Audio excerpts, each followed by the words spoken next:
that much concerns me. I'll just put it that way. Yeah. Yeah. Okay, I don't know what to do here exactly, Dave, so I'm just gonna go out and come back in, I guess, and see if I can find a picture somehow. Yeah. Go Okay. for it. If not, I got you. Okay.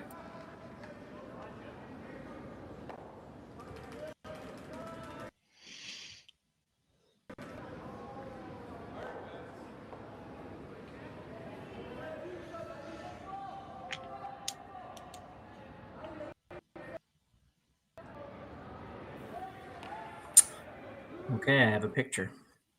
There we go. It looks like let's see who's throwing what color here. Looks like Kiwi's throwing green.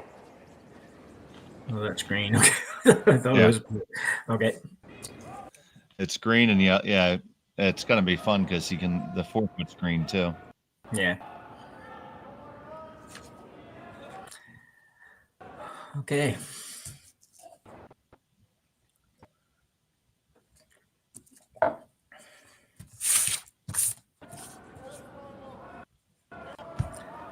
I'm assuming we can be heard at this point. Hey, very pleasant good day and welcome to the Henderson Metal Fall Classic presented by Kioti Tractors of Ontario. Here from the YNCU Curling Center in Sault Ste.Marie.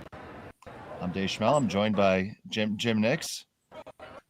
Good day, Jim. How are you? I'm good, Dave. Yourself? I am super fantastic. We have Kevin Kiwi against Sandy MacEwan today in the first draw of this spiel. Kiwi, obviously the 4-time Brier winner and 2-time world champion. So going to be nice to get a good look and see how this team is doing in the early going. Yeah, it should be interesting. Big change in the Kiwi team. There's one of two big changes happening in curling this week, and we'll talk more about that as we go on. But it'd be interesting to see Sluchinski. I don't really know Sluchinski very well. I mean, I just this last year, really, or the year before perhaps, but that's about it. So I don't know what his experience is playing outside of the skip position, but should be we'll find out, I guess. We will find out. We'll find out together with all of you joining us here today on Curling Stadium. You can keep yourself apprised of all the scores during this spiel. There are 28 teams involved, big purse of over $100,000 in this. So definitely bringing out a lot of the heavy hitters. We're going to see Brad Gushu later this evening. John Schuster's up from the U.S. It's going to be all the top teams out here. Yeah, it's a really strong field. I was looking at the field earlier this morning, and it's pretty well anybody's here. And it is MacEwan throwing the yellow stones here, and Kevin Kiwi with the green stones.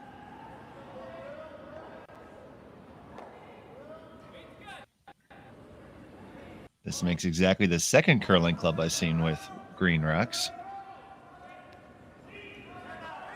Yeah, years ago, I curled at the Granite Club in Ottawa, and it was I didn't curl out of there, but we played there a number of times, and everything in the rink was green and yellow. Benches, pennants, circles, everything. So it was interesting. At my home club, our rings are green and yellow. Okay. Then we have red and blue stones. So it looks like Kiwi's going with 3 here in this game. I don't know if that's going to be the case for the whole weekend or not, but I haven't seen a 4th player yet. I know we just got on, but it doesn't appear that he's got a 4th player today. The new guy is not here, maybe right now. Might have had a commitment this weekend that he couldn't get out of, and the late change.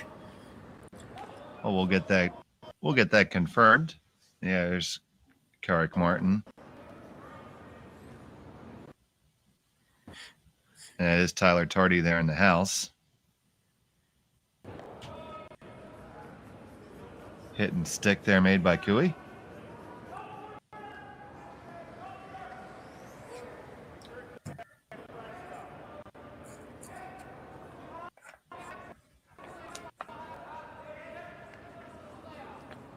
hit and roll open here. Don't want to get too involved or don't want to give a free chance at a steal here.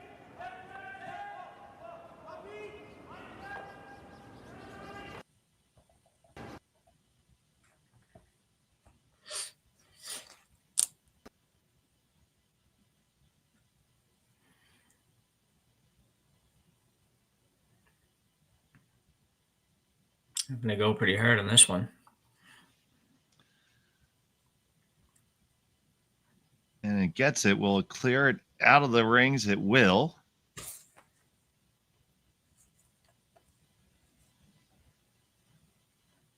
So a chance for Kioti to try out his draw weight here.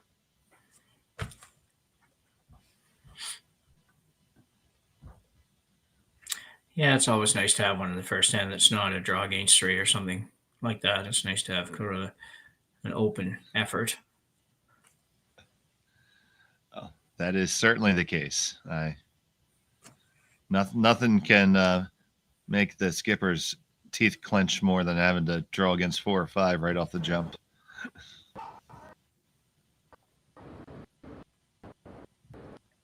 So here's the last from Kioti. Now with that long shot, we can safely state that MacEwan has the hammer. Yeah.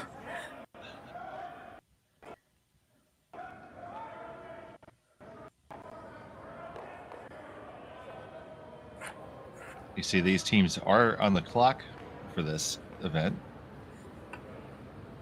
Yeah, we don't see that very often in spiels so much as the big spiels in the or national competitions and whatnot, but we don't see it too often in a bond spiel. But this is a big one and a real important one, and obviously, like you say, a lot of cash on the line. I didn't realize the purse was as high as that, so that's you got to move it along. Well, that's certainly gonna bring everybody out of the woodwork for that kind of money. Yeah. Generous sponsorship and money added to the purse. Entry fee was about $1,500 for 28 teams, so a significant amount of money has been added. It's never, yeah.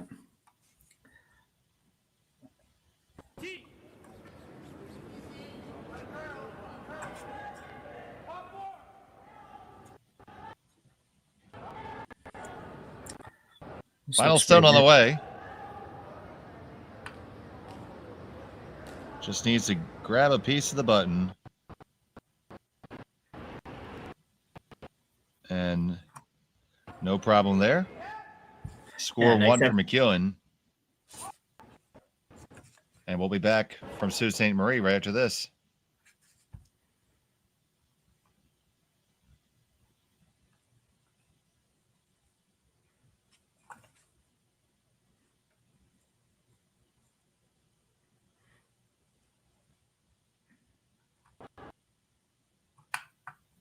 We're not going anywhere.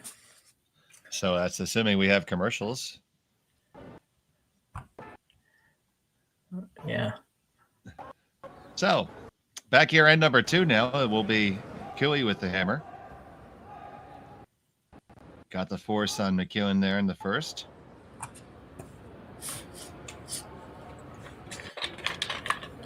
Nice final shot though by MacEwan. It's he didn't have a whole lot to work with there, and first draw was good effort.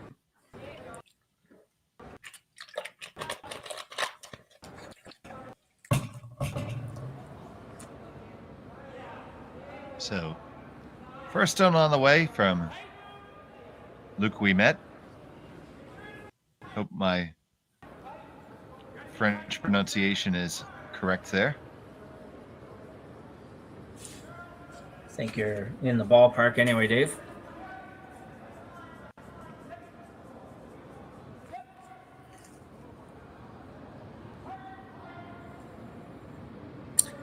Lead for that team, Lee Toner. Lee used to, been a while, but he used to be in my neck of the woods here in Eastern Canada for a few years, going back several years, but he's the one guy on the team that I do know.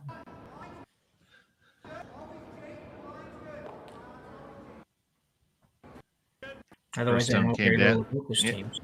Sorry. Yeah, that first stone came down and didn't actually make our overhead shot. So I gotta assume it's a very long corner guard. Yeah.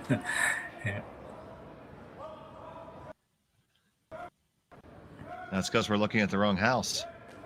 Right. It's early morning, draw. Production teams. We're working on getting our coffees here. So here comes the yellow stone. It's being delivered. It was delivered and released before the hog line. It's being swept. It's being cleaned. And away it goes. It's just taking you back to the days before TV here. I remember many, many years ago, maybe before my time curling, but I know that they did do radio broadcasts of curling events a little bit way back. It's traveling down, and oh, that is a fantastic shot, I assure you. Yeah.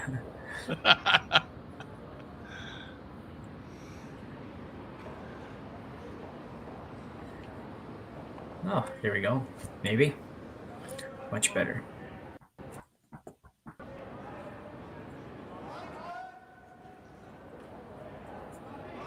Oh, so there we go. We have a center guard and one of the top 12. Kioti elected to come under, and it looks like he's going to bring the second one under as well. Tyler Tardy escorting it down the ice.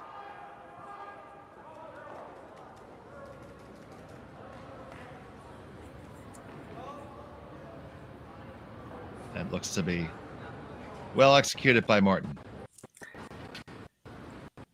Yeah, this would be I don't know if Slachinski is going to make it for the weekend, but if he's not, this would be, I think, the third weekend in a row that Kui's played with three. Yeah, the departure of Jacques Gauthier from the team obviously caused some ripples through the curling world, but you see this every quad. There's always team shifting around. Does seem to be quite a bit right now. Yeah, a little bit surprising, I guess. You kind of figure at this point you'd be set, but they really are at a point where if you're going to do anything, it has to be now, because you really do need to get this season, most of the season at least, under your belt as a team to have any shot of doing much. So.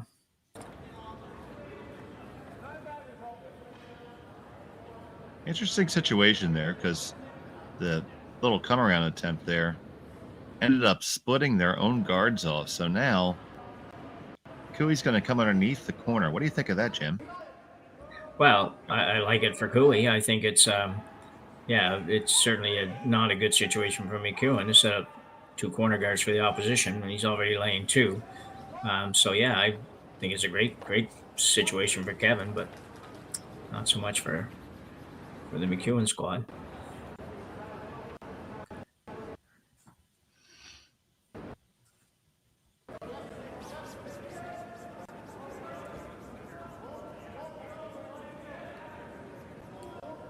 Always interesting the first time coming through the rings in the opposite direction, coming off the center line. Yeah. To see what the speed's like.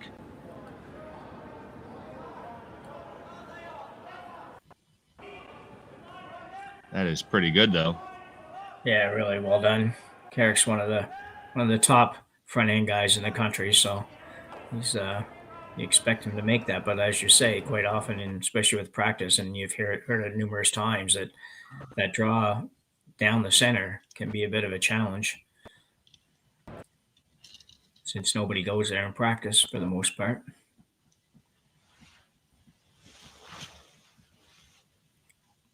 Needs to make this one though. Needs to make some contact with the rocks in the 4 foot. So here comes the run back coming on down. Got to hold it to make it get there. Just going to move the back one and not clear it all the way out of the rings. It's an unfortunate half shot there. Yeah, he got away a little bit with it. For a little while, it looked like it might overcurl and miss everything and probably roll out. So it was a little bit helpful, but without hammer, is still in some trouble. Kevin's looking at running the yellow one out.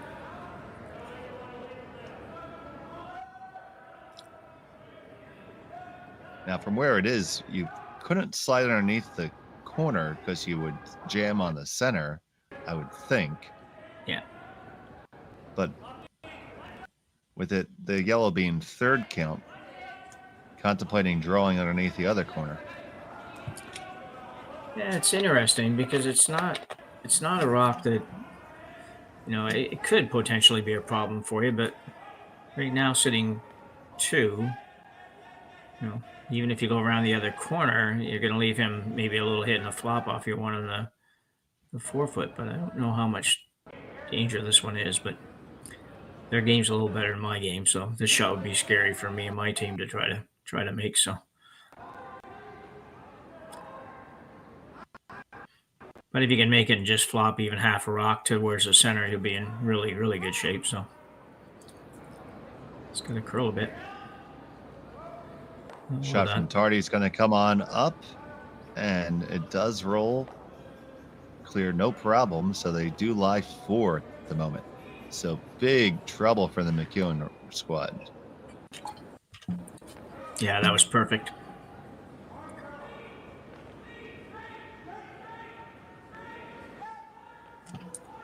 So how do you bail out of this?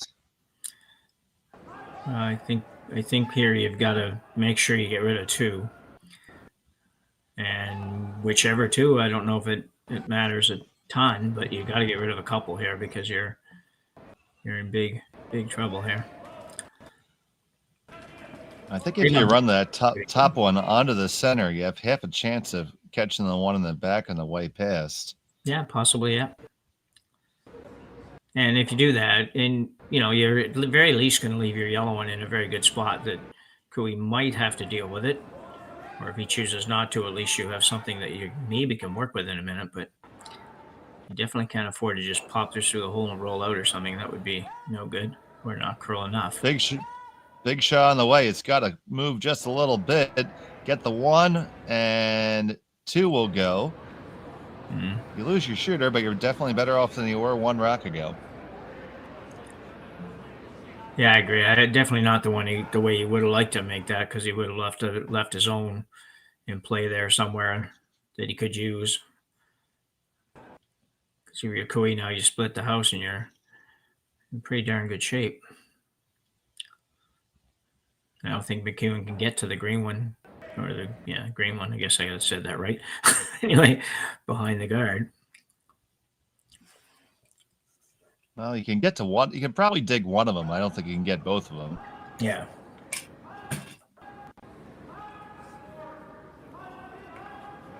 Might be able to try to freeze to that and direct play back towards the center, but this split's going to go to about the back 8. Back 12 even. Fortunate that hung around at least.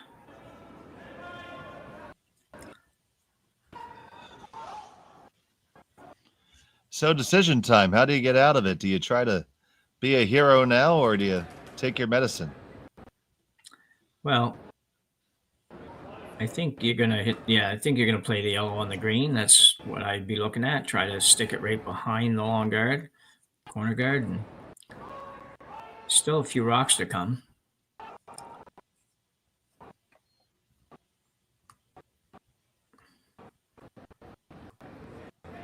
MacEwan team obviously doesn't have, it'd be his third that calls the game, I guess.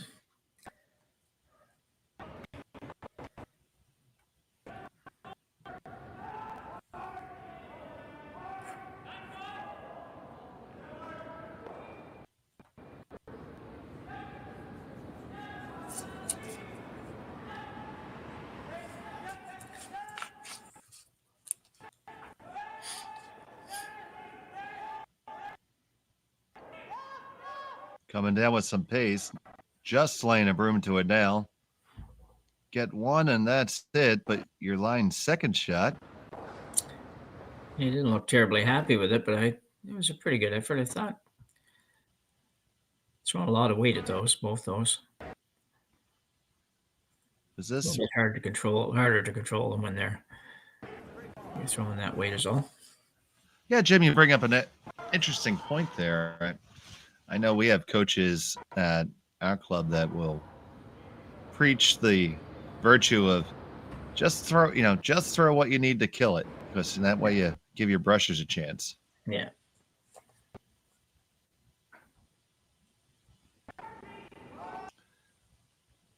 This one's got a way to go. But you see the difference, much quieter weight, and actually that one jumped to just a bit, but they did make the take. Another one behind the tee line now. Yeah, MacEwan has a chance to. Sorry, Dave. MacEwan has a chance to work his way. Yeah, they out. go quick. Yeah, for sure.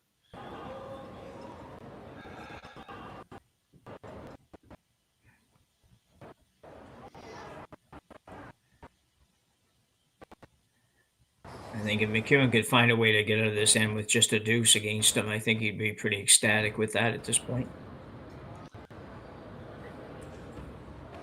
I think I'd be doing a cartwheel. Yeah.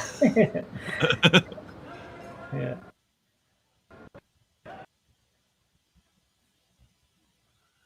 And then probably going to the emergency room. Yeah, but I'm thinking the exact same thing. Yeah. So Sandy MacEwan with his first. Trying to get out of Dodge here. This is coming with the heat. Parking lot sea weight. Bang, bang. There they both go.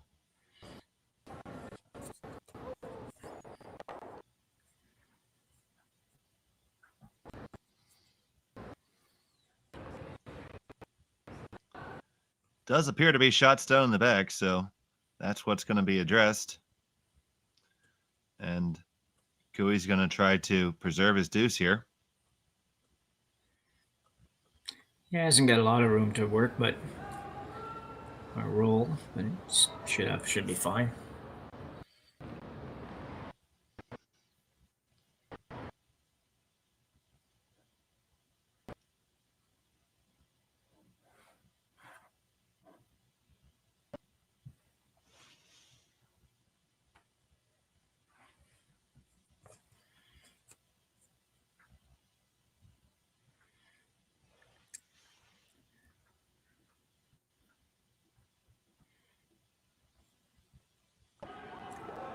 He didn't throw an abundance of weight on this one either.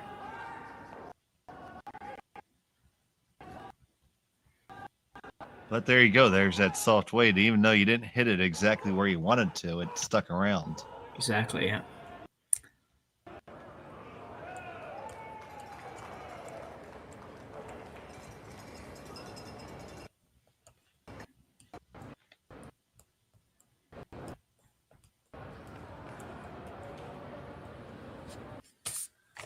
So MacEwan will look to return the favor, and we're on our way to likely a deuce for Cooey.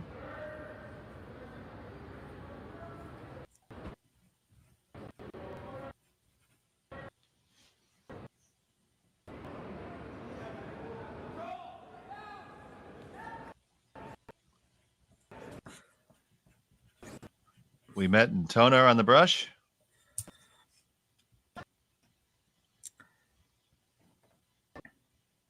Good shot there by the skipper.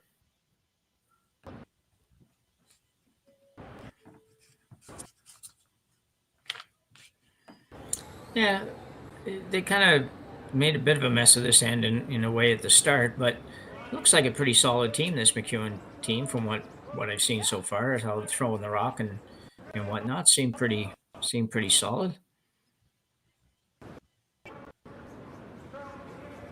I guess most teams would be. You're not going to pay $1,500 to play in the Spiel if you're not a good player, but or else there better be a lot of free beer and food. Yeah. Yeah. Yeah.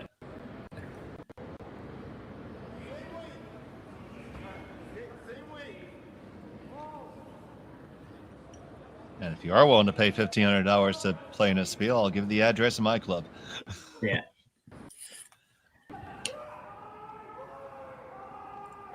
And there's the hit in the stick. It's going to be 2 for green. Kioti gets his deuce here in the second end. So now we're on our way to the third end here, the Henderson Metal Fall Classic, presented by Kioti Tractors of Ontario. Dave Schmel and Jim Nix with you. And Jim, let's talk about the big news in the curling world. Yeah, and I'm sure all of our viewers have heard, but it certainly was an interesting week with Team Gushue out of Newfoundland, Team Canada currently, that making a change at second stone. The release and, apparently an amicable split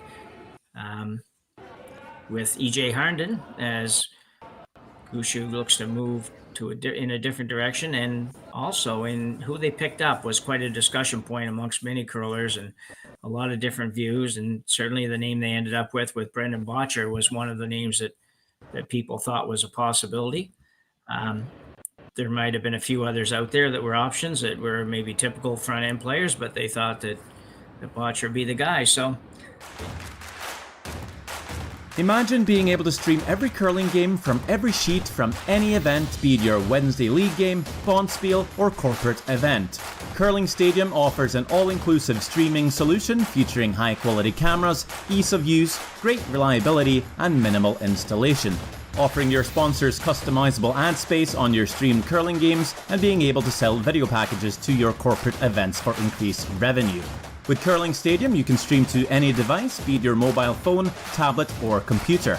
Push the feed to your desired platform, be it Facebook, YouTube, or any other social media. Curling Stadium is simply the way forward. Where it's commonplace in other sports to televise every game, we want to do the same. Curling is a global sport, and it's time it gets the coverage it needs. Make your curling club the next Curling Stadium. I don't remember a time when curling wasn't a part of my life. When I wasn't putting in the sweat and hard work to be the best that I can be. Clocking in the time, the effort to practice day in, day out. Curling is more than just a game. It's a family, a community. And when it's time to play, I know I'll be ready. Hardline, supporting hundreds of our next generation athletes.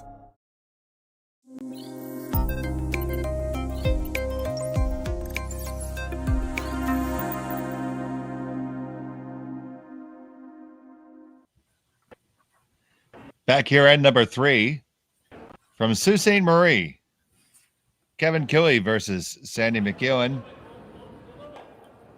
Kioti with the 2-1 lead here. MacEwan has the hammer. He's throwing the Yellowstones.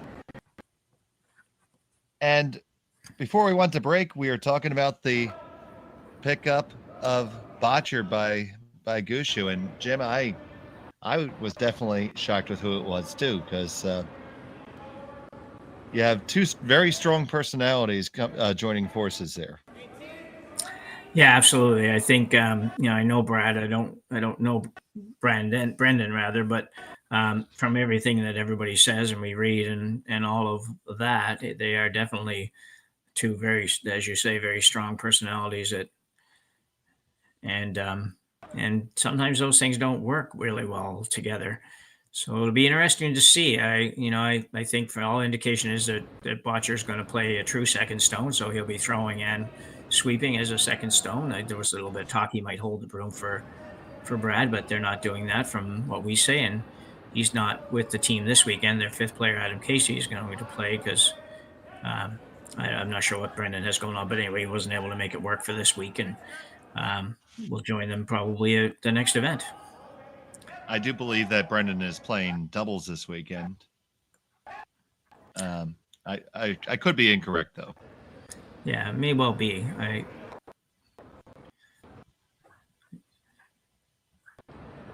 know from what I read that was one of the discussions that that or not that exactly. The coaching of the Homan team was one of the discussions that Bottcher had with the team when he was going to do this, and everybody was very supportive of him taking advantage of this opportunity to play with Gushue, and I think everybody would be across the curly world. You don't get the chance to play with a team at that level that often, especially when you're just sitting on the bench, not doing anything currently. So.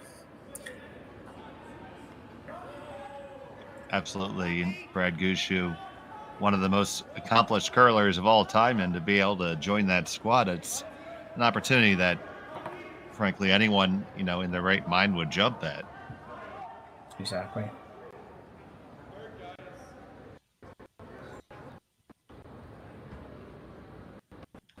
So we'll definitely have to give it some time to play out and see how it works out. I'm not sure that they know how it's going to work out yet. Oh, you're quite, yeah.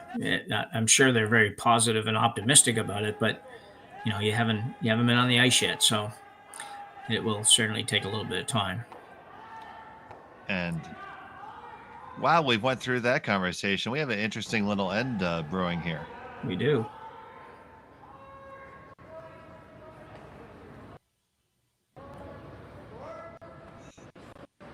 Another chat for Tyler and Kevin. So you see that Kioti stone sitting shut right now. It's surrounded by 2 MacEwan stones underneath the long center guard, which you don't see in the overhead. So it's really that whoever controls that crotch area is going to dictate the outcome, I would think. Yeah, I think if Tyler can put this one right on top of the gap, if you will, right in front of their old green that's currently in there, I think it will be in there pretty safe for a few shots.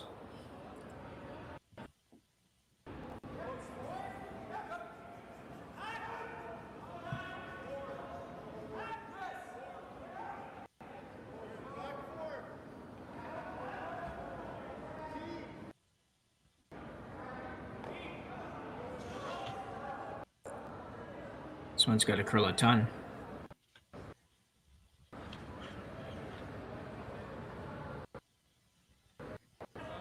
Ooh, does not get all the way up there.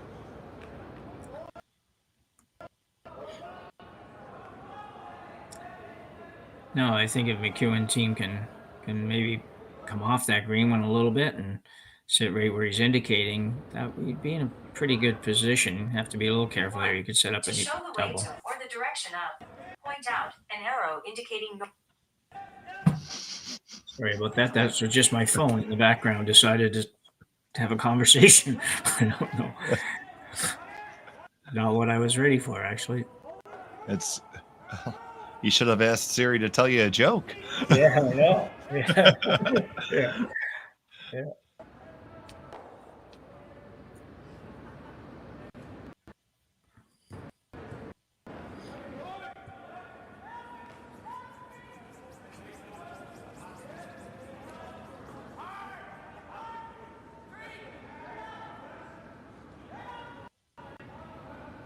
So this is we met with the stone. Rattles in there, does definitely flip the angles somewhat.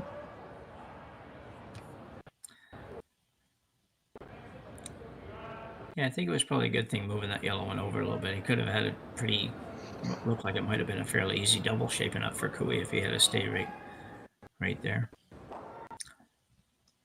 The real question is, how much can you see from the hack of that green rock at the top of the 8? We don't have the best angle on it. Looks like there's about a third of it available. Yeah.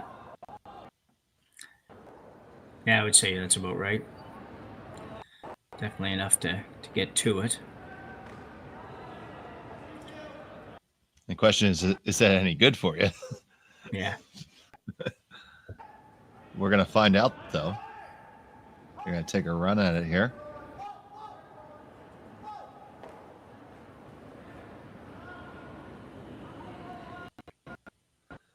Stone from Tardy on the way. Martin not laying a brush to it, and this is going to slide right on by. Yeah, not a good effort for Tyler. It's certainly a very makeable shot there to put yourself in a much better position. Mind you, MacEwan still has to figure out how to get rid of that and when to get rid of it. It's the other thing. That's correct. He had to take advantage of that opportunity without giving an opportunity back. Yeah. So MacEwan's going to hold the broom for his third rock thrower, So I'm not Dustin- quite sure. I'm not quite sure. Dustin Montpellier. What is he doing? Yeah. He just showed us. I guess he's going to just play a little bit of it. Well, I don't know. It seemed to indicate a little bit of a tap on the yellow, but that's a lot of ice. Maybe just freezing on in there. Yeah. Little bump. Yeah, that might be possible. Still seems like Because if you tap that yellow up just a little bit, you'll make it so if Kiwi attempts that same shot again, it will go on. The yellow goes onto the green now. Yeah. And instead of on the yellow like it does, I believe at present. I think they at least believe for sure, or else they wouldn't have thrown it. Yeah. This has got to hold straight. It is on a one-way course at that guard, and it is going to make its acquaintance. I think get a little bump would be at least a little bit helpful. Yeah, an inch, maybe. Yeah, They two might things be. on that shot. He was definitely way light, but it also curled a lot. Oh, yeah. So, question here, do you attempt... That same shot might not be there now if they did bump that guard combination up a little bit. So, and you just watched yourself miss it, so probably not exactly inspired to throw it again. Yeah. They don't seem to be looking at it much anymore, Dave. So maybe it's maybe they just take enough away to make it not. This is an interesting call here. That's the off the yellow there, and you could probably roll flat across and jam out the other yellow too. I think you could, certainly enough to end up at least having shot rock when you're done. Maybe even sitting 2 when you're done. I think you do sit 2 after you're done. Yeah. This could be nifty. All I want for Christmas, Gerry, is a telestrator. Yeah.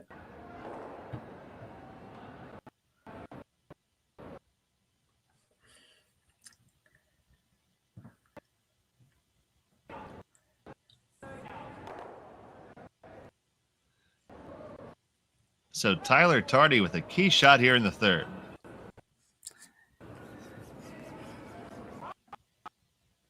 Pretty quiet on the weight. Martin on it to hold it. Gonna get off the one and just roll underneath. That definitely curled up on him there.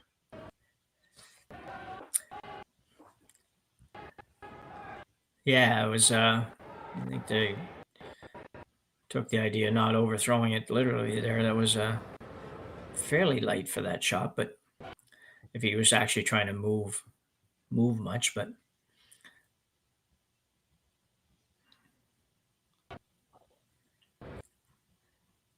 so now MacEwan needs to capitalize on that. yeah, playing a very similar shot to what Tardy had tried with the Kiwi team, just trying to tap the yellow back onto the green.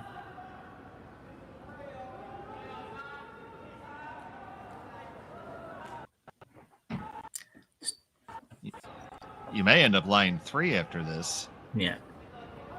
And importantly, with all your stones in front of the tee line and Kiwi not looking at much, so possible significant end developing for MacEwan here. And here is the second from Dustin.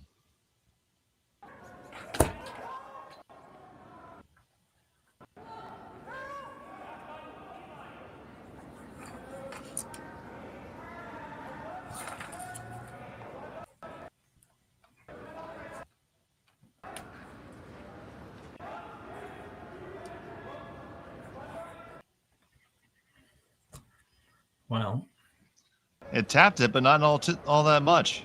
no. No, I don't think it was. I don't think it was real helpful.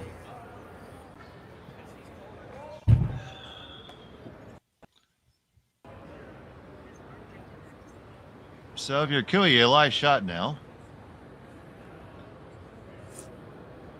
I'm sure you could guard, but I think maybe something a little bit more on the offense side there and addressing the other yellow in the forefoot.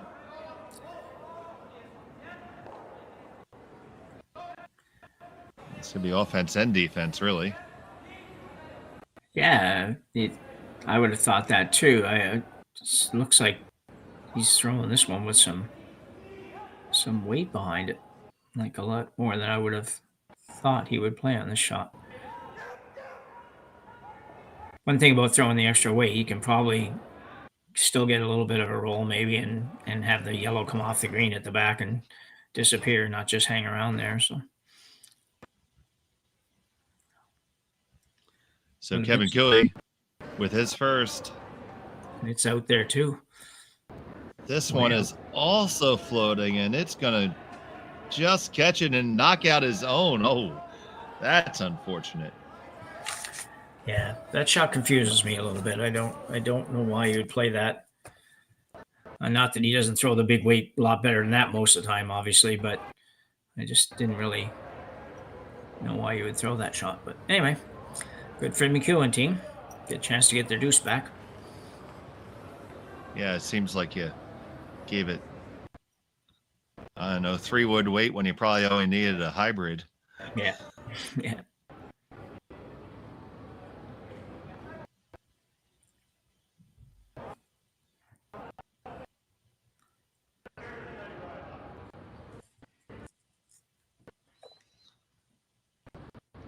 So MacEwan gonna try to remove that green stone from the forest in the back of the house.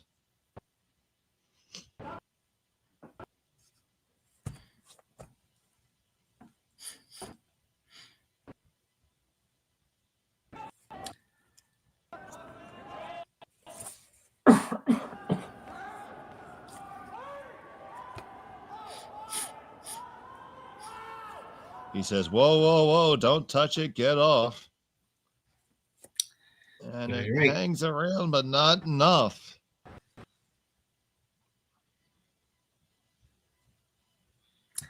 It's very strange. They were, kind of cleaning, sort of a heavy clean on that all the way, and a little bit surprised they weren't actually trying to get it to curl a little bit for them.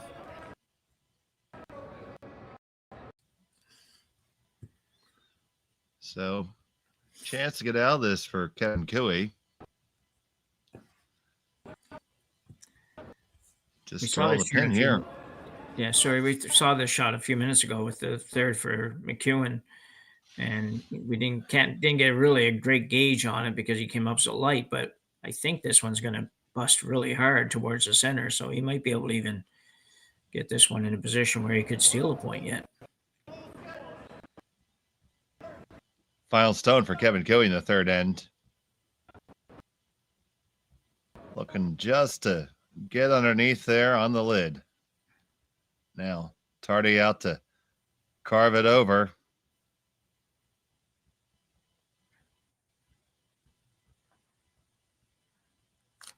And it's shot, but it's well exposed.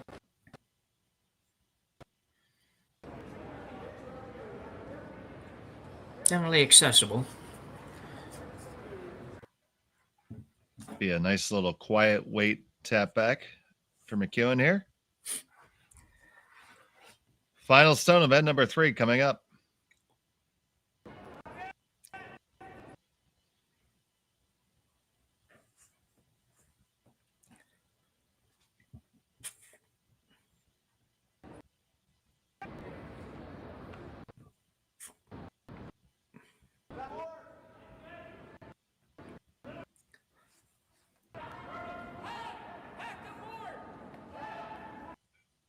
Toner indicating it's up weight, it's heavy.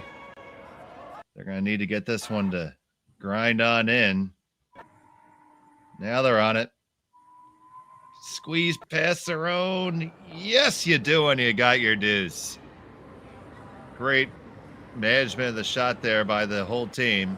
It's a deuce for MacEwan. 3-2 after 3. We'll be back from Sault Ste.Marie after this.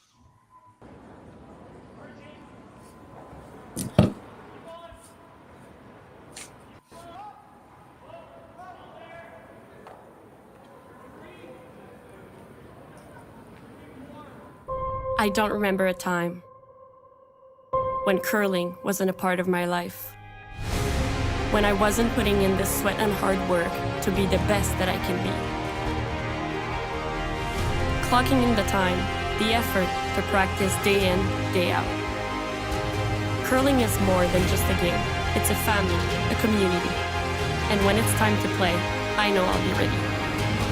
Hardline, supporting hundreds of our next generation athletes.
We're back here at number 4 from the YNCU Curling Center in Sault Ste.Marie. It's the Henderson Medal Fall Classic presented by Kioti Tractors of Ontario. We got a good one brewing here early between Kioti and MacEwan. Been on a lot of talk shows. Both teams trading deuces here in the last 2 ends, and now it is Kioti with the hammer here in end number 4. Yeah, that was a tremendous shot by MacEwan on his last one to get his deuce there. Kevin left it a little bit, but he had thrown a great shot as well just to get to where it was. And a big deuce.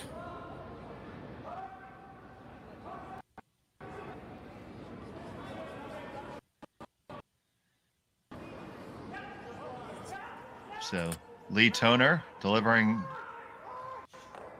the guard here.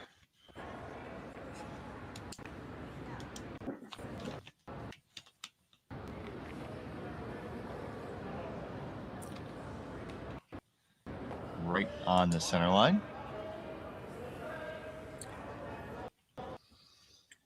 Yeah, the world of playing lead has certainly changed over the last number of years, and just the introduction of the no tick rule, and now the not move it on the center line kind of rule has made those shots a lot more difficult.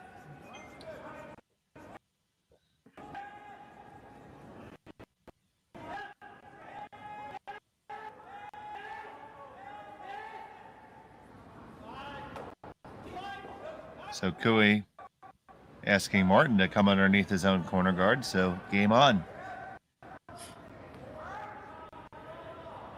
Does leave half a rock out there, though.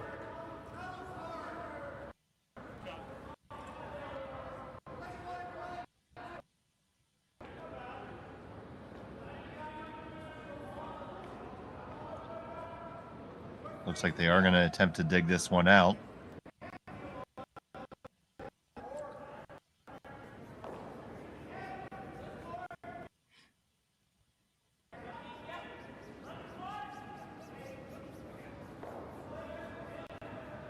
Got to hurry really hard past the guard to do that.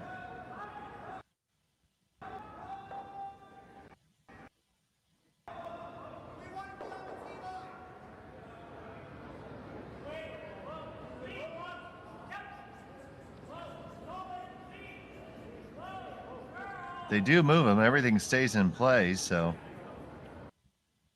no free guard violation there. Which is good, because enough stuff moved, it was going to be a little bit of a puzzle putting her back together.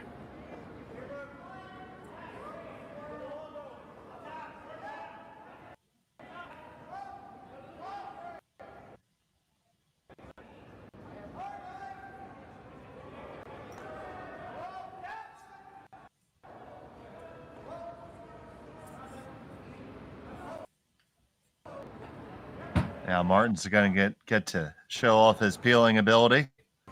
Guess to throw a few extra peels with them throwing three-handed. Yeah.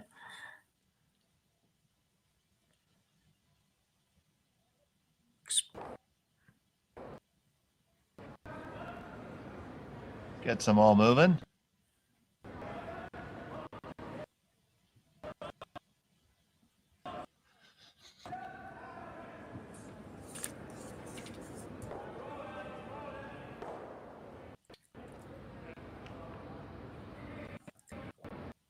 And Kevin Kioti, like a very good skip, supervised that last 6 feet of brushing. Yeah. Yeah. I don't think he's going to be going to play second stone anywhere.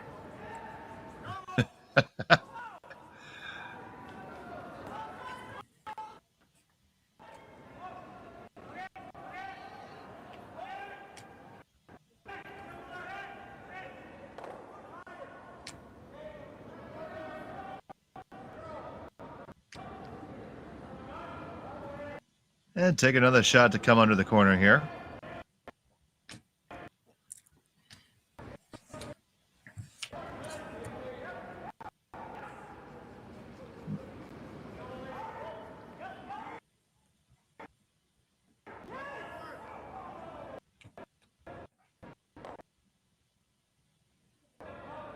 Martin bringing down the stone from Tyler Tardy.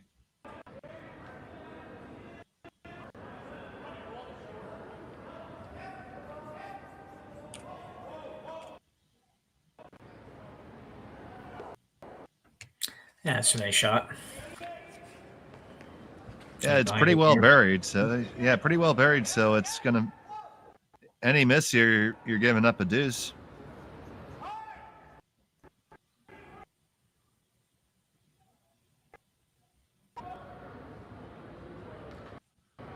That's not a gimme run.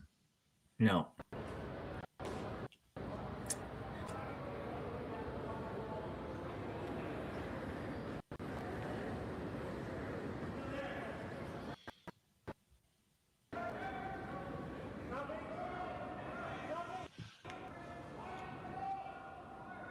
He asked for just a sliver more ice, did Dustin Montpellier.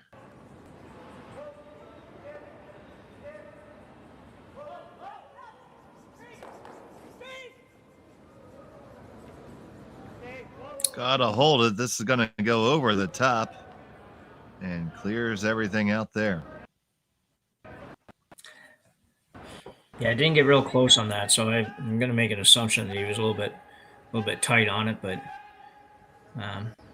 never really threatened the back rock at all.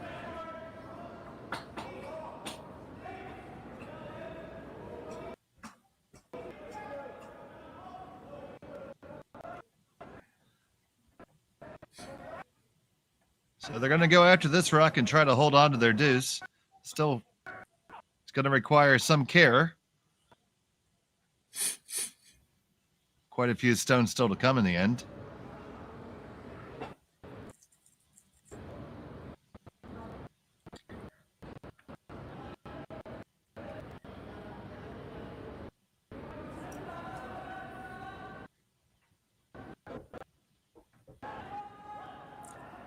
I don't think the doubles there. It's pretty.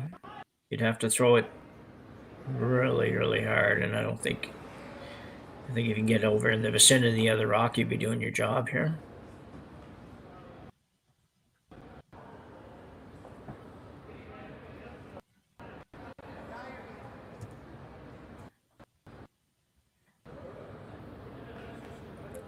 Pretty much the same ice he had for the run back, so if he was on the broom, this might not be enough, but if he was a little tight, this is probably good.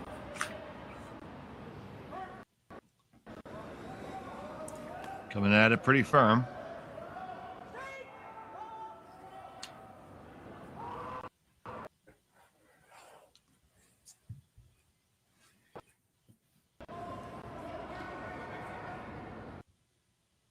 And does not look dissatisfied. And he shouldn't be. Yeah.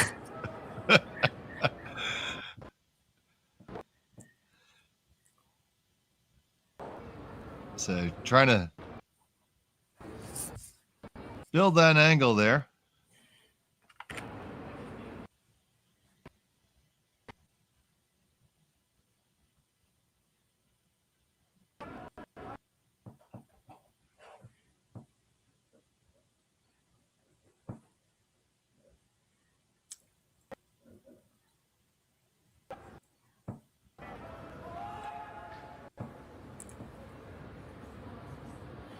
I'd like to roll this one a little bit away from there, try to make sure that that double didn't come into play.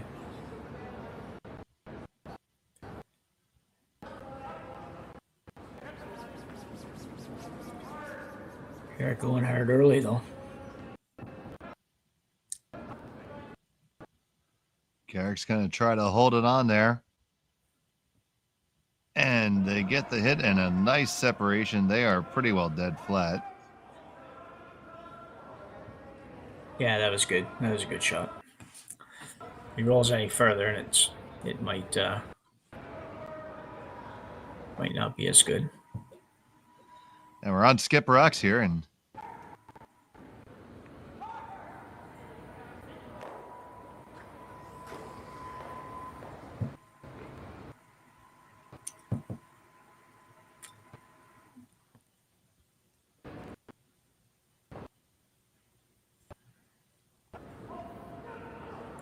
well, this would be pretty optimistic, I think, to make that roll back in there, but I guess if he figures if he can get even to the center line, then it makes Kevin's shot a little bit tougher and tougher to roll away. It's more about the next shot than this shot, I think.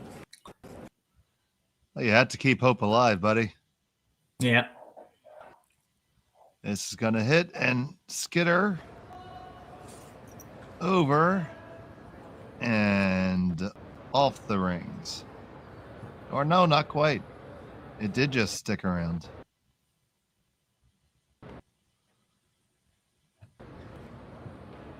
Just put the split back, I would think. Yeah, I would think so.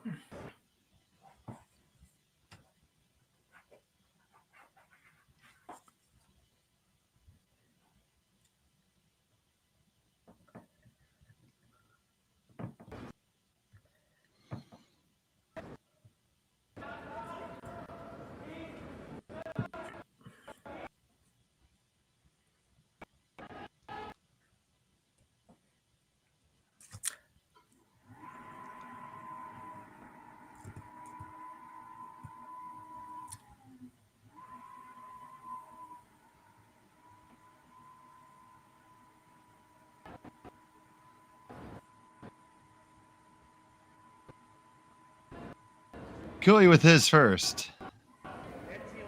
Looking to draw even with his own and cement a deuce.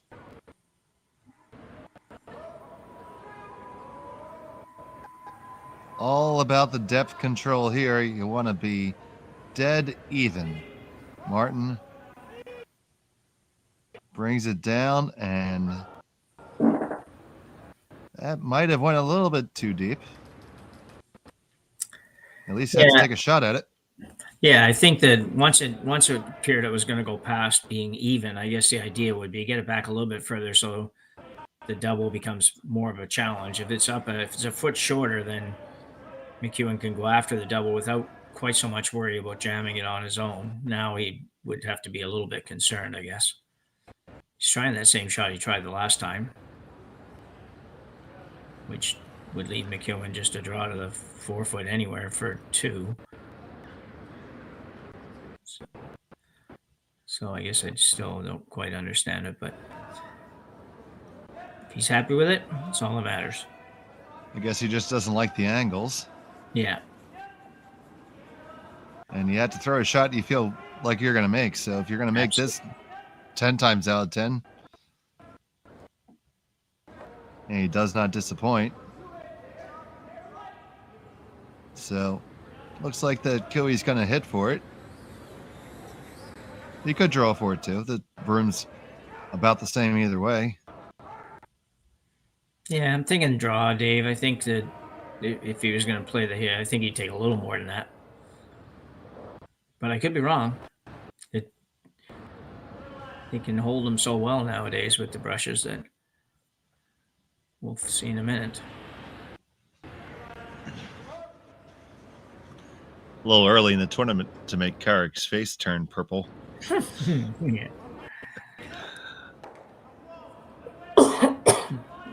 Kevin Kioti, final stone, fourth end. On the drill, just needs every bit of the 8. A little better than that.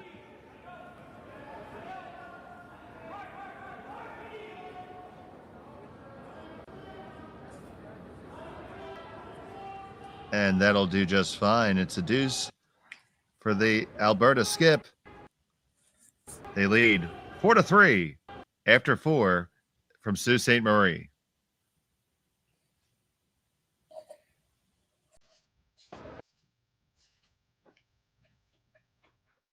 On behalf of the volunteer board, the support team, and all the families who will be helped by this year's Sandra Schmerler Foundation Telethon, thank you for being a part of this historic moment.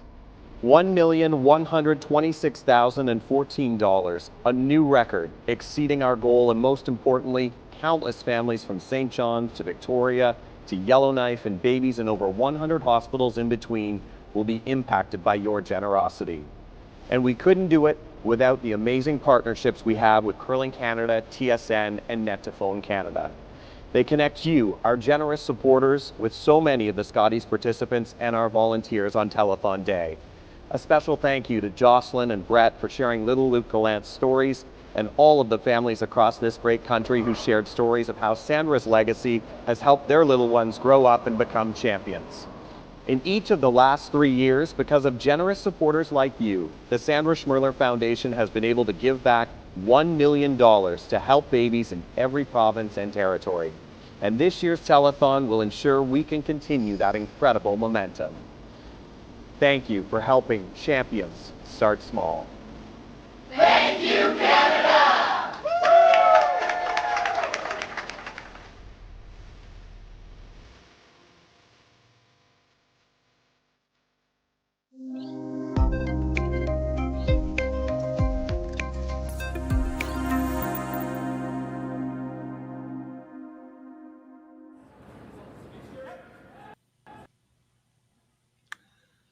And we're back here at number 4, the Henderson Medal Fall Classic, presented by Kioti Tractors of Ontario.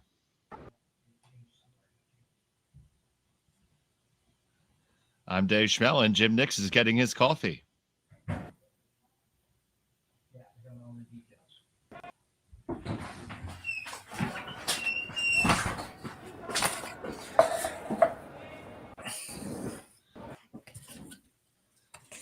It was a score of 2 for Kiwi in end number 4.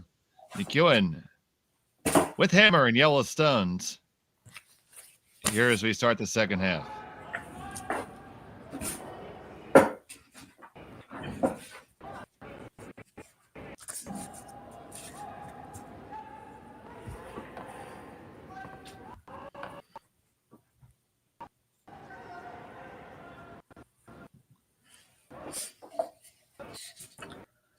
And we have the first and now the second stone now from Carrick Martin. Looking for the tight guard. It does not come up to the center line. And MacEwan electing to draw underneath the whole pile here. Yeah, that was interesting because it didn't look like Kui was trying to get it to the center line even when he first tapped. And I thought, and I suppose that's probably just to make sure that the run back is accessible if MacEwan goes around it.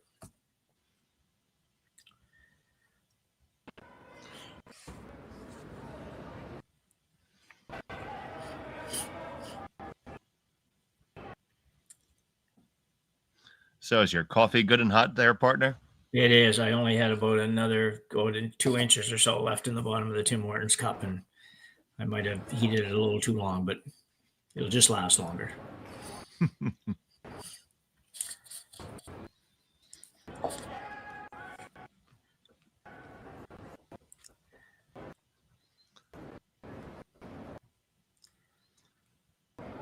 So down to the top 4, and Martin's going to follow this one in, it looks like.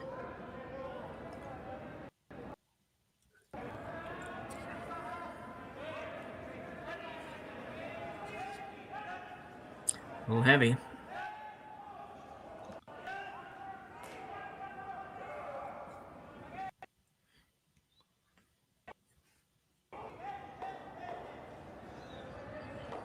It does find its way to the back of the forest. Those are the misses that this yeah. level become a problem when you throw one heavy that can't really afford to be heavy. No, absolutely. I can't see any trees where I'm at, though. I'm in the middle of the Atlantic. Yeah, I know. I know. I'd like to say I envy you, but I just came off one of those, so it's I was ready to be home. The wonders of technology.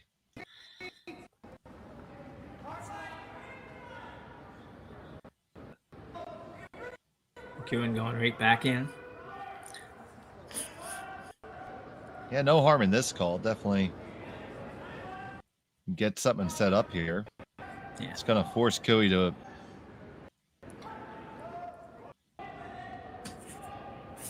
Also, the St. Paul cash spiel going on this week. That's pretty big down the States. As well as the Hack to House Alberta Curling Series in Beaumont. You can get all those scores from every game right on curlingzone.com. And for this event, you can pick up every draw, every sheet. You won't miss a second of the curling action. Just keep it here with us.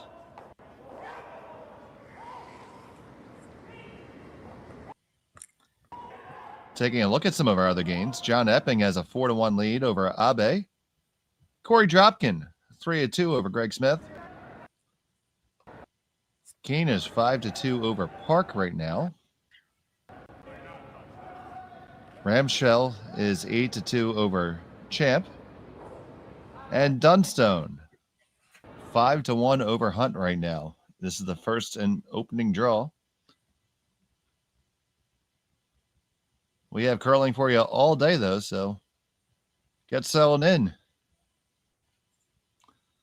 And this end is settling in nicely if you're MacEwan. Well, this is over curling a skosh.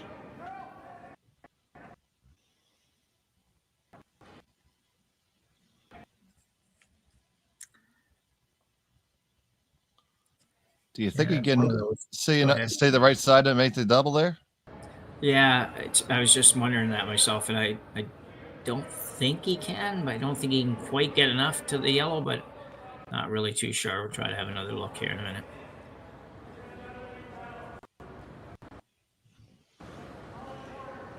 Certainly need to get something moving here. Yeah. I don't think he thinks the double's there, so he'll just take a one stone at a time approach here. Yeah.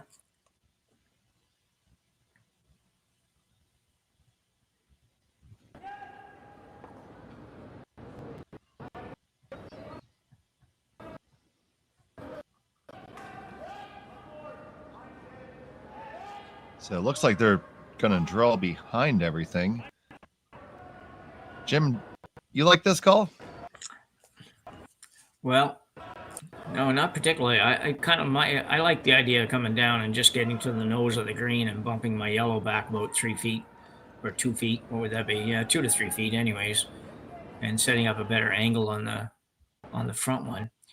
Not an easy shot, but this is not easy either. And I think it's going to be hard to not, you're going to leave yours fairly accessible, the one at the top, and you could be chasing here a little bit. And I don't like the idea of having to chase at this point.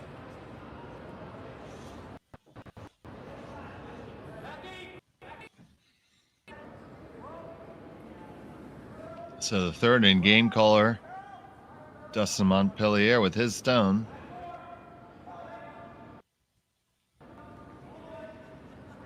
Working over. They are playing that little tap that you suggested, so. Got what you wanted, Jim. Yeah, more or less. I would have liked to have gotten right to the nose of the green because I think this probably, I can't quite tell. We'll see the overhead in a minute maybe. And looks like the angle might not be good for you. If it isn't, then it's not good. But as long as it goes over the top of your yellow, it's pretty good.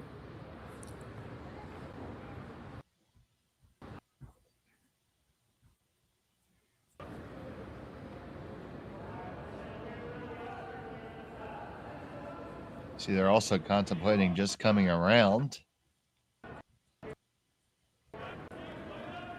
Could you use that stagger to your advantage here? They're thinking of doing that. Yeah.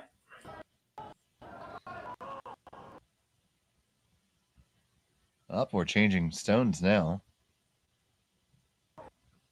So, are we looking for a straight one or a cutter?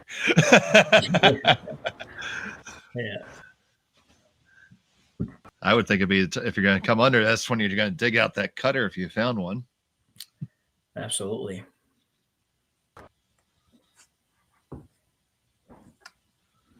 All these rocks are so lively nowadays with them getting conditioned and the quality of the ice surface in general. These technicians do a fantastic job.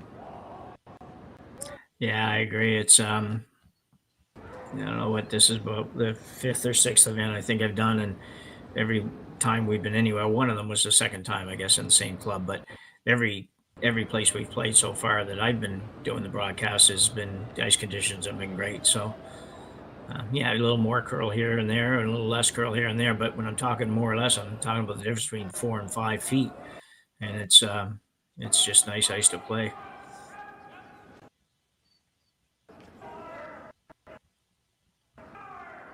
Shot here from Tardy is tight to the guard. Martin gets it past Noah, little wick, and it's going to roll on off. We had 50 shades of Karik's face there, and it still didn't hold it. Yeah, it's a millimeter difference between being perfect and not really doing very much for you. So looking at that overhead, it does look like on the previous shot that it was set up enough that the run back or the slash or whatever, the yellow and the green wouldn't have hit the other yellow. So I can see why he didn't play that.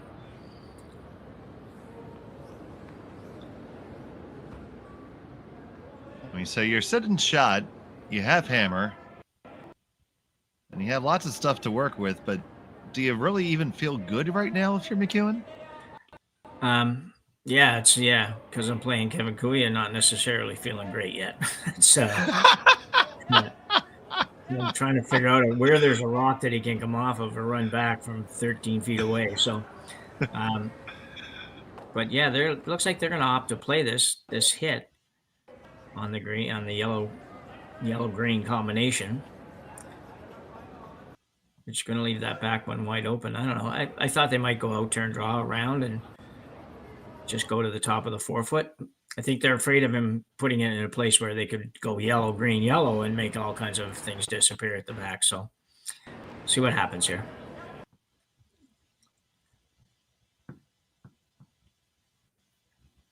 Stone on the way from Dustin. This is not light. It's going to get a lot of stuff moving. And by the time you're done, 3 greens go away.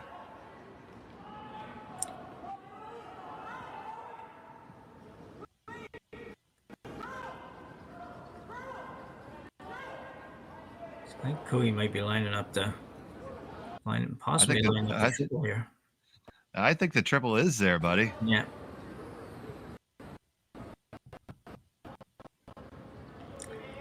Yeah, I definitely think it's there. That broom went down without hesitation. So this is where maybe that out-turn draw might have been a little bit of a better course, because if Cooey can make this one, he's going to be right out of Dodge. Yeah, he was excited about it. He never calls a shot that fast, so. First stone on the way from Kevin Cooey. Looking to make them all move. There's 1, there's 2. You get 2 of them going, and oh, man. Call Mr. Clean. They all went away. Yeah.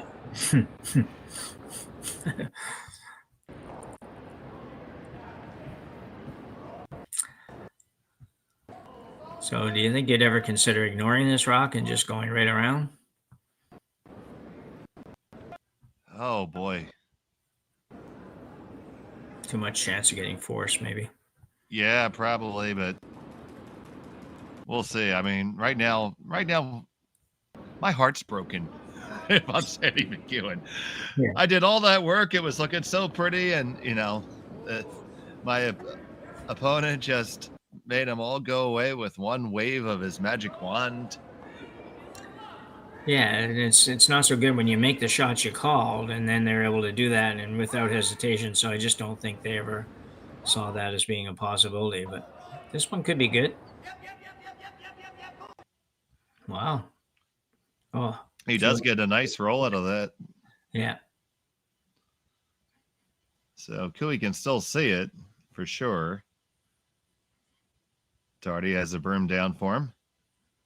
Trying to bank a little bit of time here. Yeah, 3 or 4 more inches on that roll, and it would have been very difficult.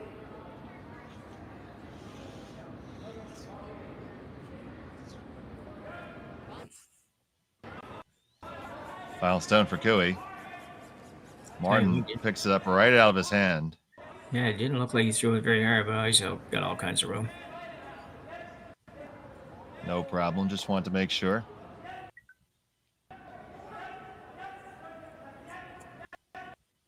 And it does clear the rings completely. So nothing to split here. So through the house it'll go, and we'll have a blank end. And MacEwan's going to carry the hammer into the even end.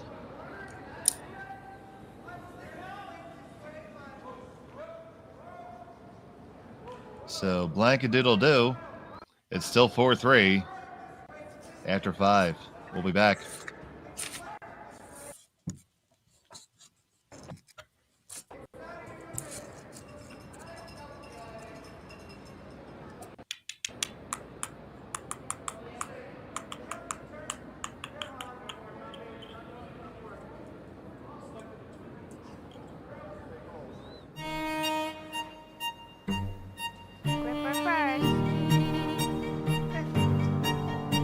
Don't forget the brooms. You got it.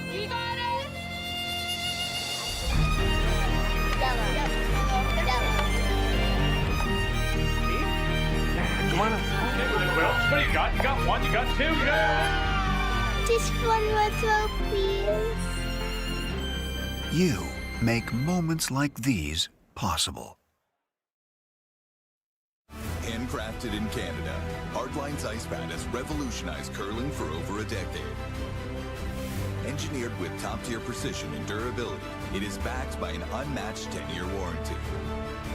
Designed for curlers at all levels to sweep effortlessly with maximum efficiency, it is trusted by the world's best curlers, including Olympic and world champions.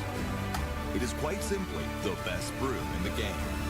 Hardline, join the revolution.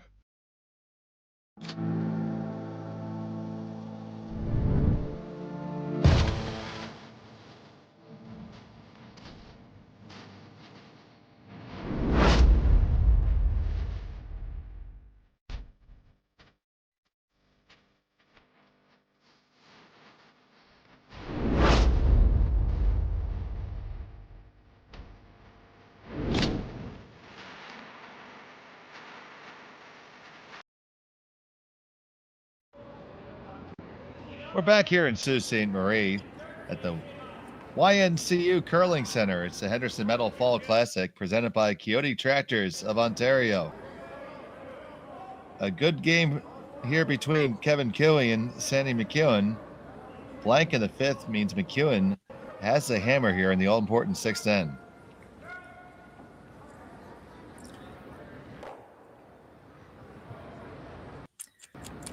Yeah, I don't know what the statistics are like, but I would be willing to bet that it would be very much in favor of those scoring in the 6th end going on to win the game. So, yeah, as you mentioned, definitely a big end. I think both teams are probably going to jump right into the pool here.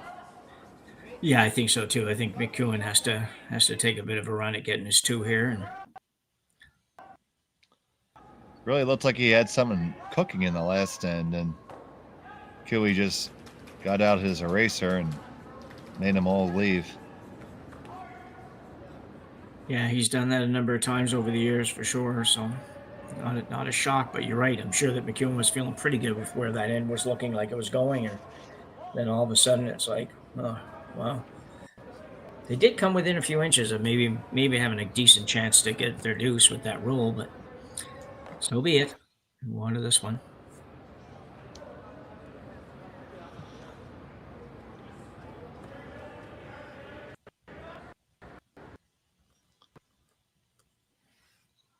So 2 stones in now. Both teams are trying to get themselves positioned optimally here. Rock on the way from Carrick Martin. Throwing 3, the Kiwi team still playing shorthanded and yet to be joined by Aaron Sluchinski, their new member. Yeah, there's been a lot of discussion lately about playing with 3 and whether or not it should be allowed or not allowed. And it's an interesting conversation. There are those that believe that there's an advantage to playing with 3 if you have the right 3. And that's probably true short term. I just don't know if that's true in a 7, 8, 9 game bonspiel. But you've seen a lot of teams win spiels with just going with 3 players, and I don't know what my mind is on that one. Well, certainly at the competitive level, all these brushers are talented enough to be able to handle the brushing on their own for a stone. So at the club level, I know I always feel like I'm screwed when I'm playing with 3. Yeah.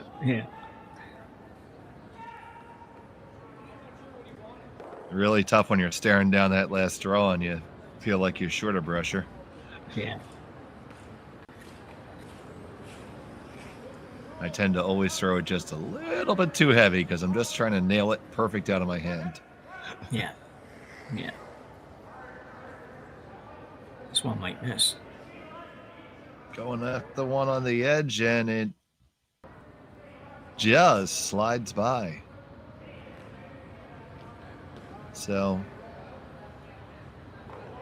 early miss there. That's one of those lousy outside biters that could come back later. Yeah, he makes a double here somewhere. Double, and you really want to roll the shooter on.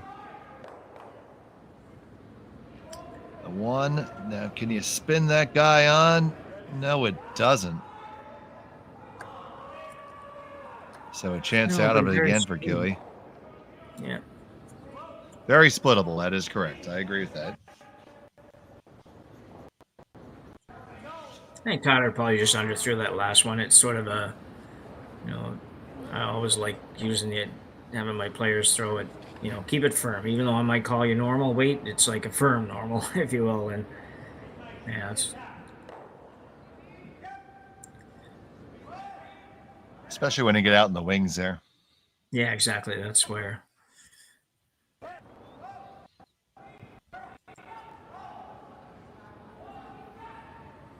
I'm not quite sure where they're going here. I don't know that they'd be playing the split yet. It might be a little bit early for that, but it looks like the ice for that, or even just a straight tap behind the corner would be really good. So.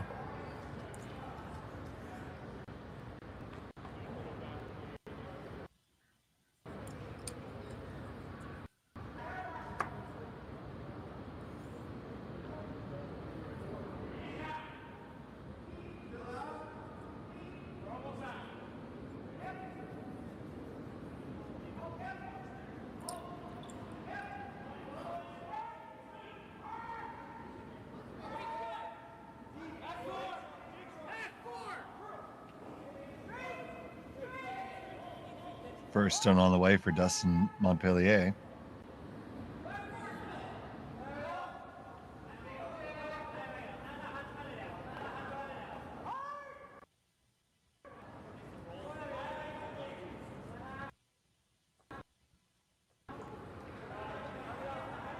And he skates back down looking relatively pensive. Yeah, little head nod there, so I'm assuming that turned out okay.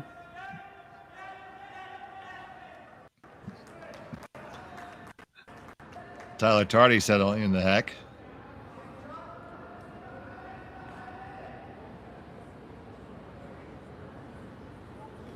Beautiful delivery. And Karg vanishes into the abyss. Ooh. He did not seem too happy with that one. No. Oh, I can see and why. with good reason. It was. Yeah. Looks Man, like he that's may have done the split for him. Yeah. That's two out of three complete misses in this end for Tyler Tardy. That's, it's not good. It is decidedly suboptimal. So, looks like they're going to stick another one underneath the guard here. What's your ideal depth for this, Jim? I think I'm liking it just even with the one behind ahead of his broom there. I don't think I want to go back much further than that. I'd like to make sure that if Kevin decides to hit the one just to left of center, that he's not going to go up against mine over there on the wings.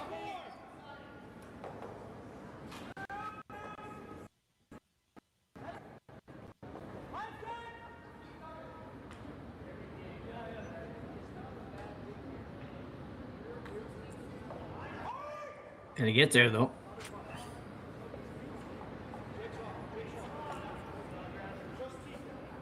Big hard brushing, and they do get it onto the rings.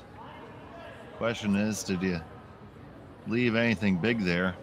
It looked to be pretty even on the top, although, if he can... Oh, you know what, buddy? Oh. Yeah. I'm looking as good now. Oh.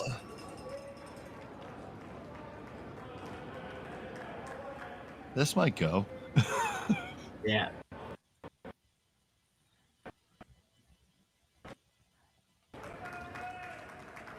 So for those of you who go to your home club and say, "Oh, the triple's there," it may be, but yeah. It looks like they're going to play this flat double instead, which will be good because it would hide their rock underneath the two stones and force MacEwan's hand into breaking up his own cover. Yeah, exactly. I think, the triple was, like you say, definitely there as well. But if you ever rub that top guard, it would be possibly complete disaster. So big weight shot coming here. On the one, slide on over, and you catch the second one and skitter in under cover. Great shot by the Alberta skipper.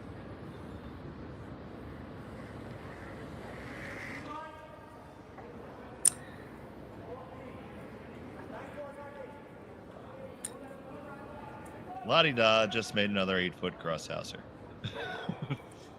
Yeah.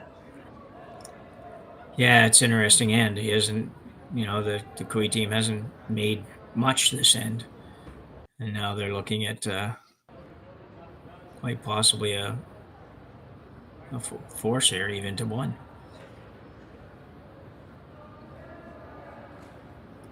There's certainly no doubt MacEwan's going to want to score here. I don't think a blank's even in the realm of possibility anymore. Yeah. I thought he might play the tap on his yellow that's in the top of the 12-foot there. It's hard to say. The views don't sort of maybe show the same thing. So it's very nice. It's a good draw. It's dead buried. Yeah, really good shot.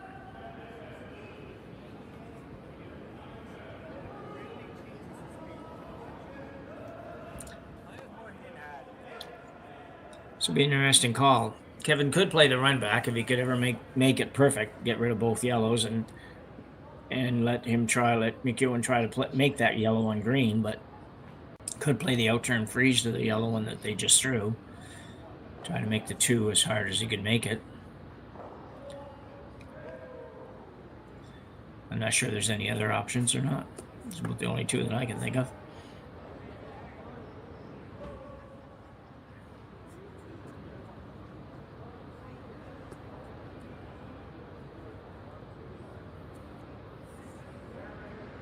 We're going to get a rare infusion of Carrick wisdom. Not that he comes from a curling family or anything. No. But he might have watched some videos or something. Yeah.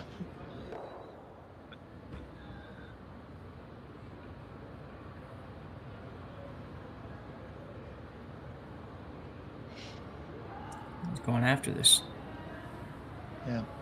Very important dynamic of team chemistry is, how the input comes in, and every skip wants a varying level of that input. And that's why, as we had mentioned, putting the teams together for this quad, getting those teams together and finalized, it's going to be it's critical to determine if your chemistry is going to be right to perform at your best. Yeah, for sure.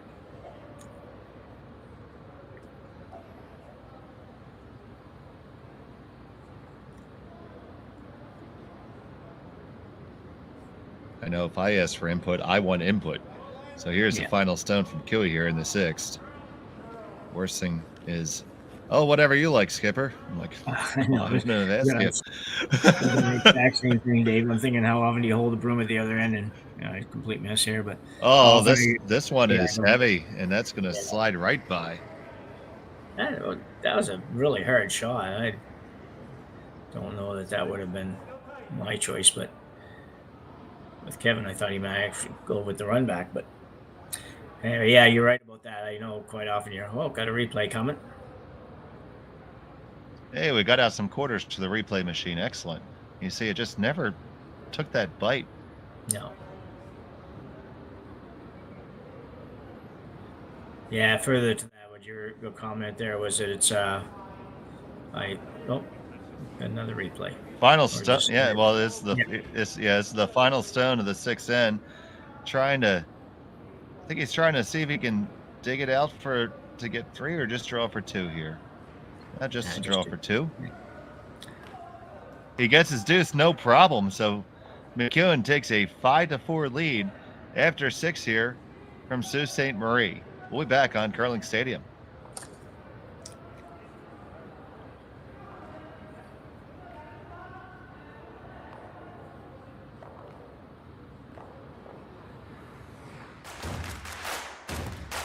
Imagine being able to stream every curling game from every sheet from any event, be it your Wednesday league game, bonspiel, or corporate event. Curling Stadium offers an all-inclusive streaming solution featuring high-quality cameras, ease of use, great reliability, and minimal installation.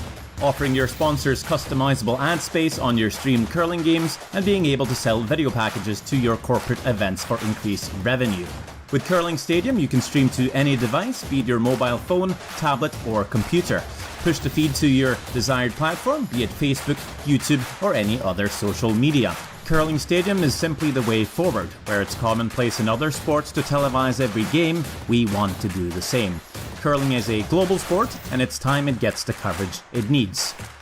Make your curling club the next Curling Stadium. I don't remember a time when curling wasn't a part of my life. When I wasn't putting in the sweat and hard work to be the best that I can be. Clocking in the time, the effort to practice day in, day out. Curling is more than just a game. It's a family, a community. And when it's time to play, I know I'll be ready. Hardline, supporting hundreds of our next generation athletes.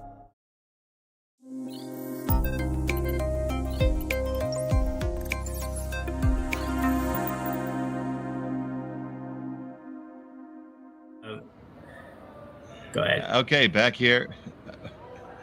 We're back here in end number 7. The Henderson Metal Fall Classic. It's presented by Kioti Tractors of Ontario. $106,000 purse up for grabs amongst these 28 teams. And it was Sandy MacEwan scoring a deuce in the all-important sixth end, Jim.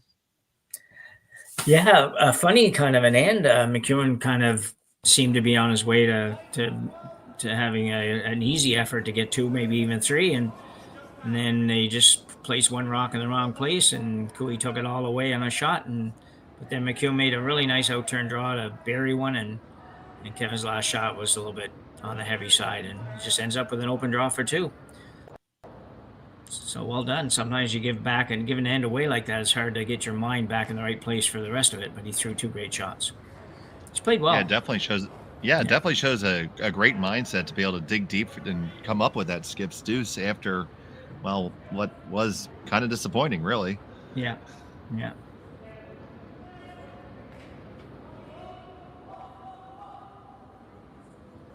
So we have a long center, top 4 and top 8.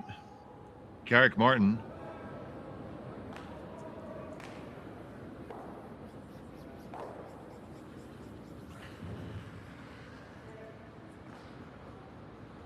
Now up to help Tyler Tardy brush it.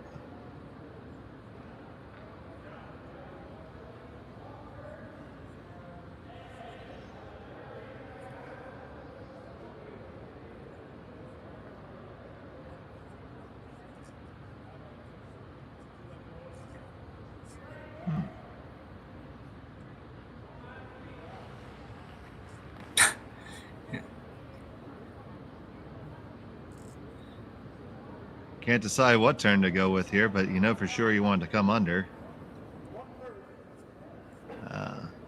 Looks like MacEwan has about 6 minutes, 57 seconds of time, so they don't have all the time in the world, but they have sufficient.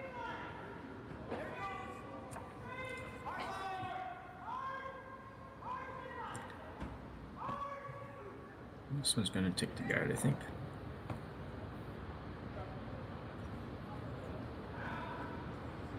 It does tick. Now that guard was not touching the center line, so no harm, no foul there. And Cooey has a nice opportunity to get underneath cover and line 2 right here early.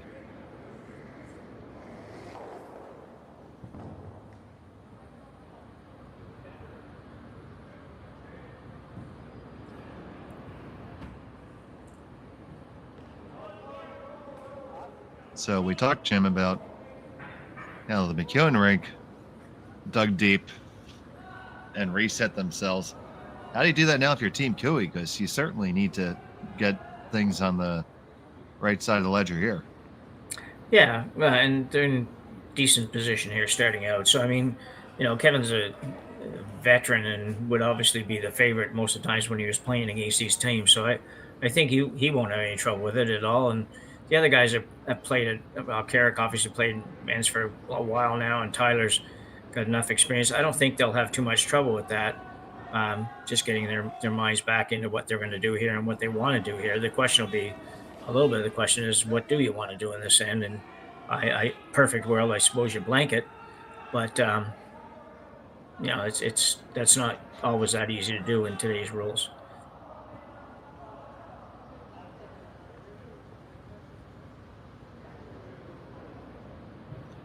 I imagine if you were to let one fly now, you could get quite a few moving, but still going to leave some.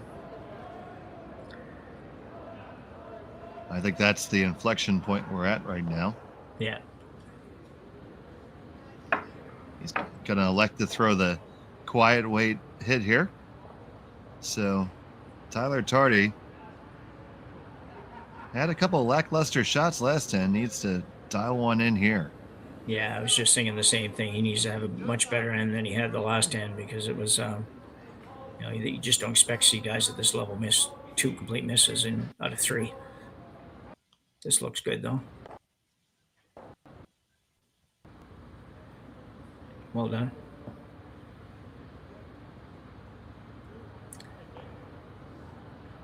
I think MacEwan probably will just try to, you know, make sure he doesn't give up more than 2 here. He'd be nice to force to 1, obviously, but you have to be careful that you don't try so hard to force to 1 that you end up having the other guy get a 3. 2 wouldn't be the end of the world. since the first end, whoever's had hammer either blanked or scored 2.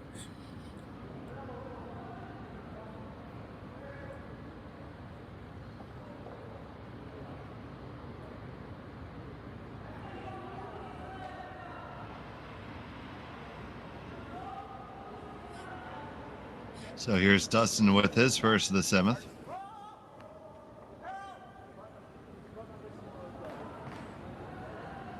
The 2 L's, Lee and Luke, on the brush. It hits, it flops right to where they threw it, so didn't quite get the roll they wanted there. No. That was a hard one, because unless you rolled all the way over, the partial roll wasn't really going to do you any good and could probably hurt you. So it's kind of a tough one to be able to make exactly right. It looks like Cooey was probably going to play the same shot either way.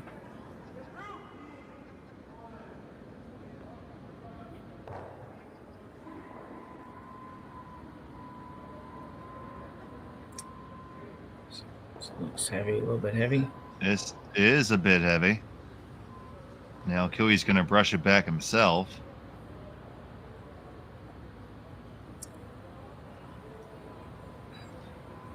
Did still leave room to freeze to it, though. Yeah, I would think that would be the call here. It's, I know you're tempted to get rid of it, but getting rid of it doesn't really do much for you. So freeze would be pretty nice here.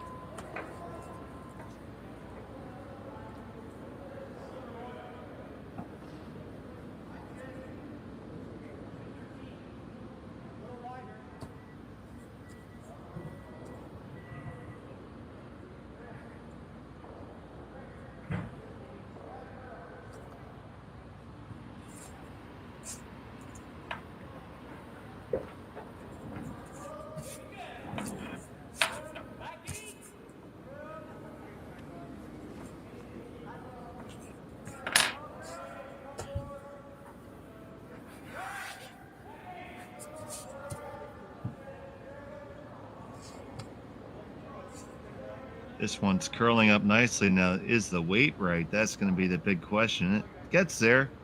It does tap it significantly and leave some separation. Now, Jim, did you leave a double there to sit 3? I think you did. Yeah, I think he did too.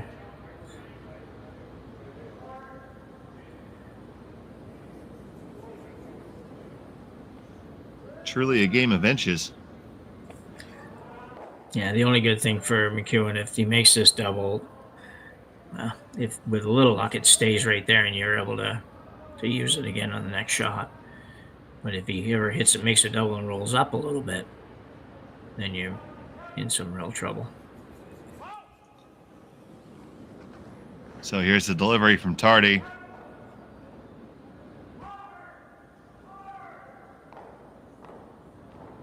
And that shot from Tardy is on time indeed. Yeah, he needed that one. He's had a rough half hour here, or 20 minutes. Well executed and well swept. Here's another look at it.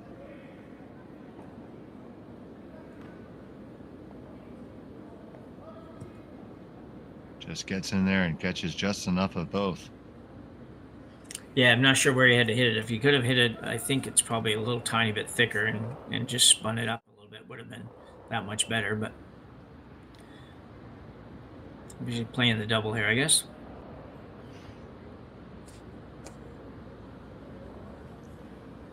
Yeah, you certainly need to make sure you don't give up more than 2. Yeah.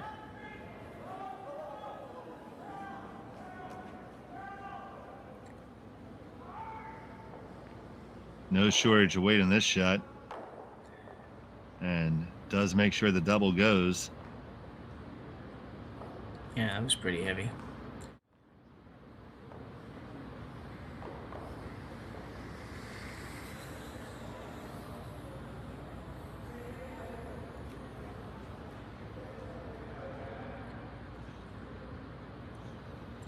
Yeah, I don't know. I'm thinking I would have liked to have hung around there somewhere, make him make some kind of a roll or something rather than just have the cold draw. He comes around here and sits top button and 2/3 buried, and I don't know what you have.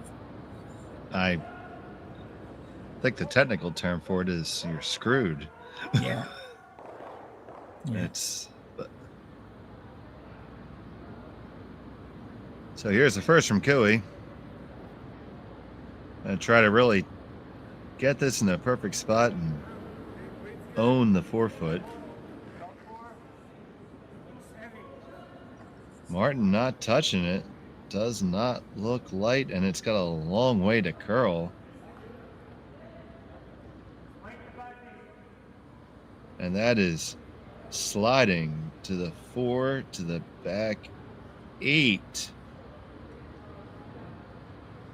Wow. Just So a couple uncharacteristic for sure. So a chance for MacEwan to get out of this here with a freeze. Well, exactly. I mean, if you threw that through the house, you would have been probably better off than you are right now, because now he can pretty much force you to 1 with you having nothing to say about it. Where the rock ended up, if he makes a decent shot here, you're going to have to take 1. Final stone for Sandy MacEwan in the 7th. It's a lot of early hard sweeping, though.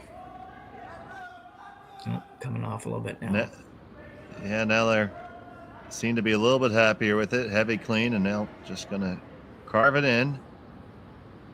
It's past everything, no problem, and it settles down, and it's a perfect freeze. Beautiful shot by the skipper. Yeah, I've been very impressed with his game. Like I say, I'm not familiar at all with this team, and he's made a lot of big shots. So does he have anything? Here's a draw for 1. They do take their time out here. Yeah. I'm not seeing. I know Carrick's maybe looking at, can we come around on the out turn and make a split possibly, but I don't think it's there. I don't see how you'd ever throw the. I just don't know if you can get the match the weight and curl up there. It'd be really tough. And if you don't make it, you're giving up 1. Do you think you could come with that same turn and maybe get that yellow to move enough? The one you just threw? Yeah. I know they looked frozen pretty well, but yeah, I don't think you could ever throw enough weight, Dave, to make it move enough. You'd have to hit it on the, well, as we look at the overhead, you'd have to play the out turn on it and skinny that top one. But I don't know. I don't see it. I'm not seeing a way to turn this into 2 at all.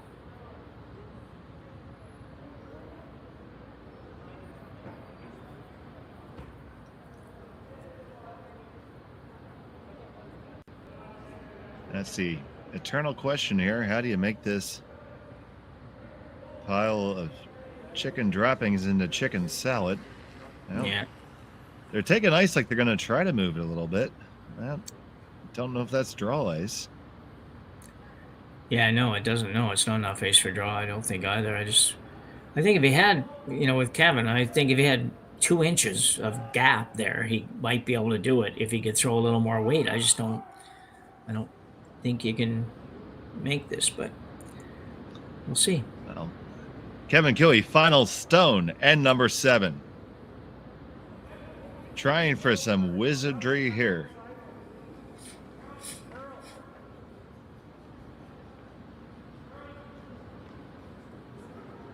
Martin trying to walk it over. You get past it. Do you catch it? No, you don't. And it's going to be a steal 1. So MacEwan gets the steal, and they have a 2-stone lead heading into the 8th end. We'll be back with more right after this from Sault Ste. Marie.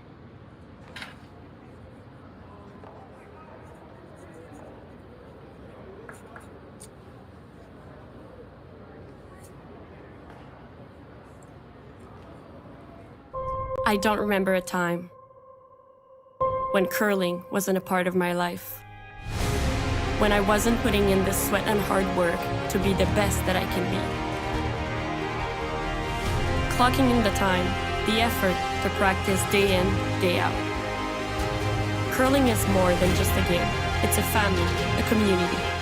And when it's time to play, I know I'll be ready. Hardline, supporting hundreds of our next generation athletes.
I'm saying a 4:31 for green. If that's our numbers there. We're back here in end number 8 here of the Henderson Metal Fall Classic presented by Kioti Tractors of Ontario. Dave Schmel with Jim Nix here, and it is the MacEwan rink with a 2-rock lead after picking up a steal there in the 7th. And Jim, we were talking in the break about the strategy choice of trying to take on a really difficult shot by Team Kiwi there. Yeah, for me, I look at it. I'm not against the idea of trying the really difficult shot to score more than one there, if it's really there. And I'm not so sure that one was there. So it tells me, as you had said, that they definitely wanted to have hammer over being tied up. So I'm not sure what the analytics show on down 2 with versus tied up without. I'm just not. I'm not sure on that one.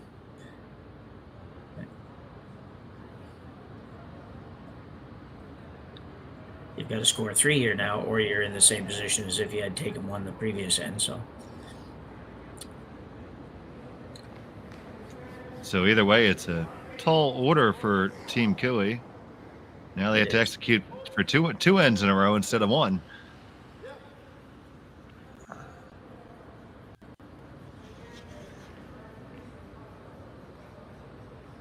And taking a look at the time clock, it does look like Kiwi has plenty of time here.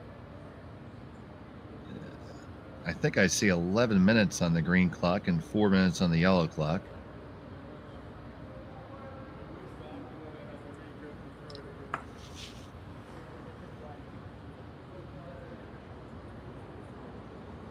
So for MacEwan here, it's all defense. You got to bring him in, lay him in, and because McCooey's going to deal with him at some point, but he can't afford to do it yet.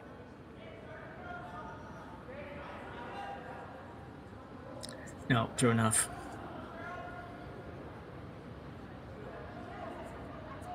So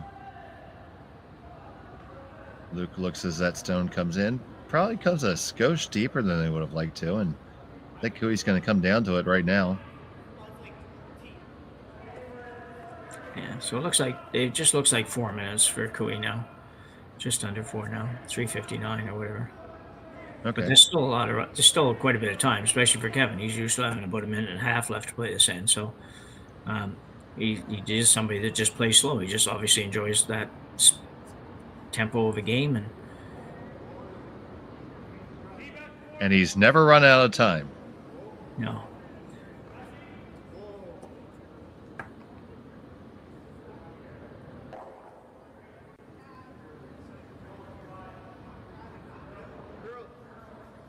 So third delivery on the way from Martin. This one slides past everything here. Don't know what the objective was, but I'm pretty sure it wasn't that. No, he called the freeze for the yellow. with the same shot that these guys are now calling.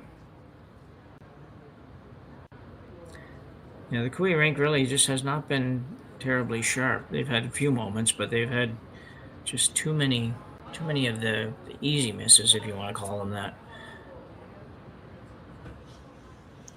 And they're going to call their timeout and talk about this one. Yeah, I'm sure they would rather this be a little bit of an easier looking end for them, but I think they're in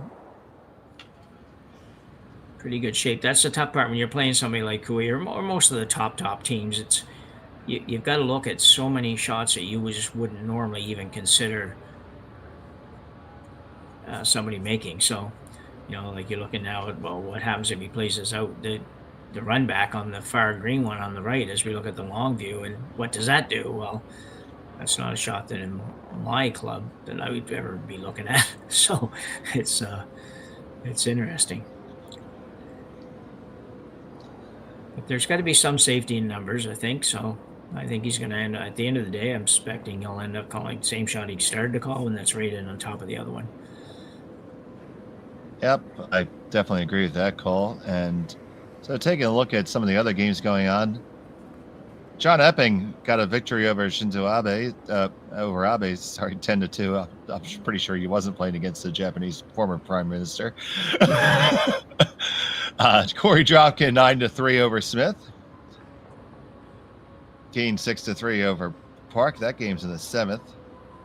Ramsfell got the victory over Champ, and Dunstone got the victory over Hunt.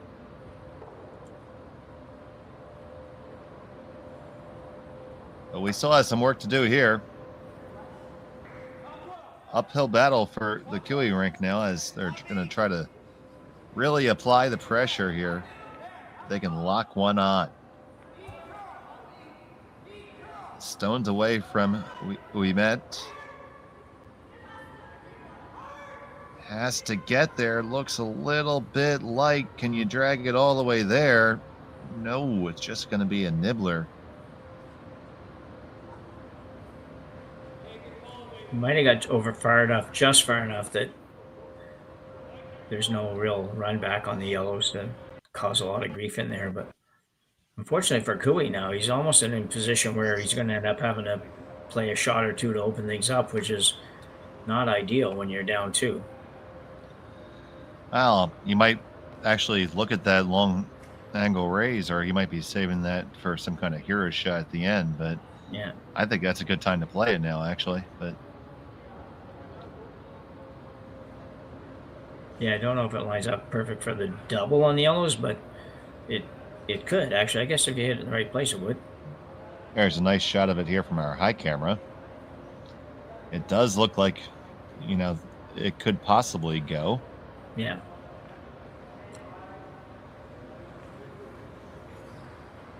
So what do they settle on here?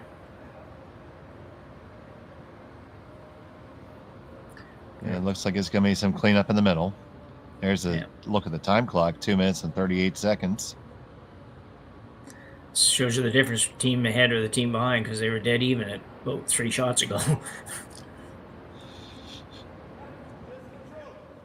So Tyler Tardy needs to rattle the cage here, but not exactly clean everything up. On the yellow, on the red, and you just move it a skosh. That's pretty unfortunate. I don't think you helped yourself at all there, buddy. No, he didn't, but it is unfortunate. He was in the neighborhood of having what I thought was going to maybe be a pretty decent shot, but it doesn't do you any good to be in the neighborhood.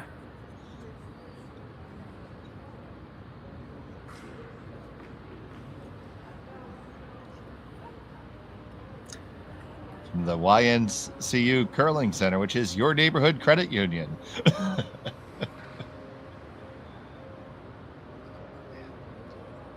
Make sure you stay tuned with us for our 12:30 features. We have Scott Howard versus Takumi Maeda, and John Schuster against Andrew Simmons. We'll have commentary on both of those games. I'll be on the Schuster game with Terry Corbin. Looking forward to that one. But I'm really looking forward to see how this gets finished up here. Dustin Montpellier can really apply the screws to Team Kiwi here with a good one.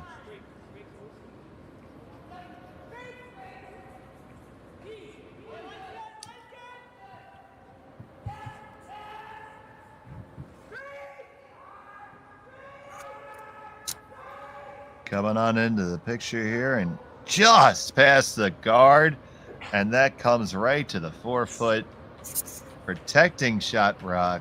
Beautiful. They have made some good shots this end. Let's take another look at that. It's just gonna whisker that guard, and the weight was dead on perfect.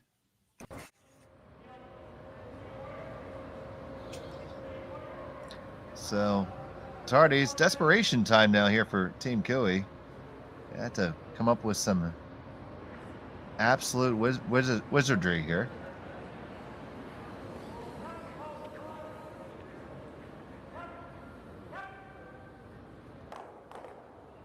And we make a lot of stuff move, and that actually is a pretty good outcome. Well, it is. You've got number 2 right now, which is I wouldn't have thought was possible. And he just fired it right on down the center and got a lot of stuff moving. And importantly, gave access to the scoring area. So some chance there to squeeze a couple in there. Well, you forced MacEwan into having to really think about this shot where, I wouldn't have thought that was even possible. I figured this would be a pretty obvious shot. No, not so much. You got to decide you're going to go right around there, and make it as tough as you can make it, or do you try to hit the green one? I don't see hitting the green one. But it is number 2. It's tough for it to score when it's in the barn. Yeah. Looking first there at just coming right up onto the shot stone. I'm wondering what does that generate, because that yellow that they're looking at, that's going to be something that Kiwi can use.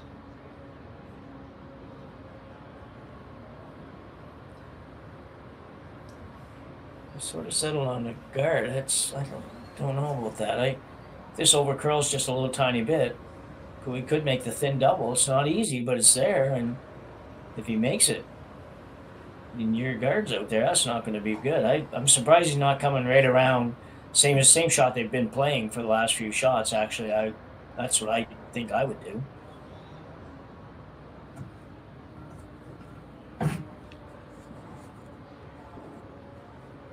They're concerned that Kiwi's going to be able to tuck a couple underneath those guards, but we'll see how this plays out. So it's going to be a guard coming, taking a boatload of ice.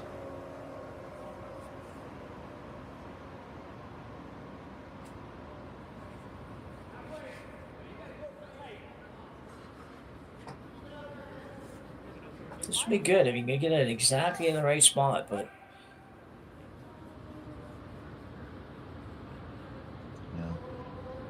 And it does take the curl. Now, will they drop it right where they want it?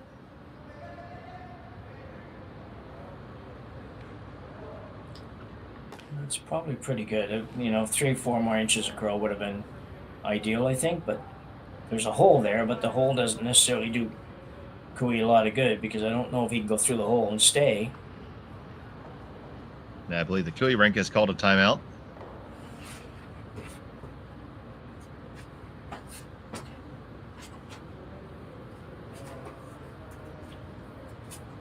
So where do you go? If you throw with a nice easy weight, you should be able to thread the needle and lie to that way. What do you see, Jim? Well, if you can do that, if you can throw enough weight to remove it and stay, then that's obviously you've got to play this. I think that's the shot anyway, Dave. To be honest, you can't draw in there because there's not enough room. So you're going to have to try to make the play on this one, and hopefully you hang around on the right-hand side as we look at the overhead, I guess. There's not really much else. Tyler Tardy in the little downweight shot. Got to navigate the port here. Extract that yellow and hold the shooter.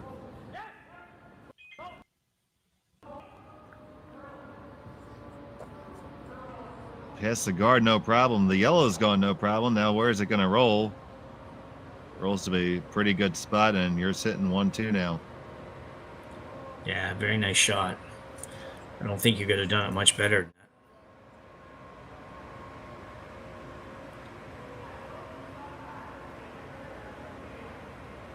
Just barely got by the outside one. Almost rolled too far, but it didn't, so sitting 2.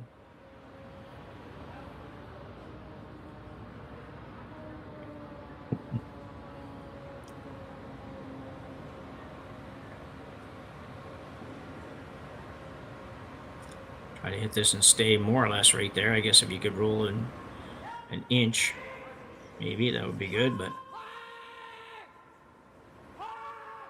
got to get through the hole first. And they wreck on everything, but that's probably not the worst outcome because now there's a lot of stuff accessible. Yeah, it's interesting because it was very strange. It's sitting, I think he's probably number 2 now, so Kevin's going to have to do something with it. And when he does, chances are he's going to open up the back 2 to a potential double.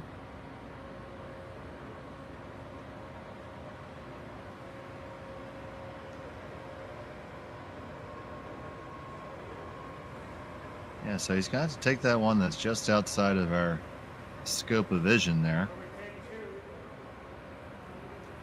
There it comes now. Now, it does certainly appear to be number 2, but the broom's way out there in the weeds, almost in Newfoundland. I'm not sure what he's playing. I wonder if he's coming to the back, coming right around the yellow, if I remember. It's don't see a guard here of any kind that I would expect him to play, but So Kevin Kioti with his first here in the 8th.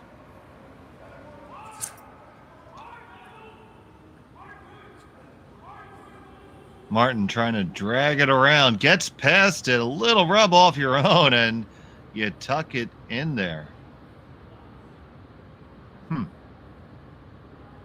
So you lie 2 right now, but it is dead frozen against your own in the back, so you certainly have that going for you.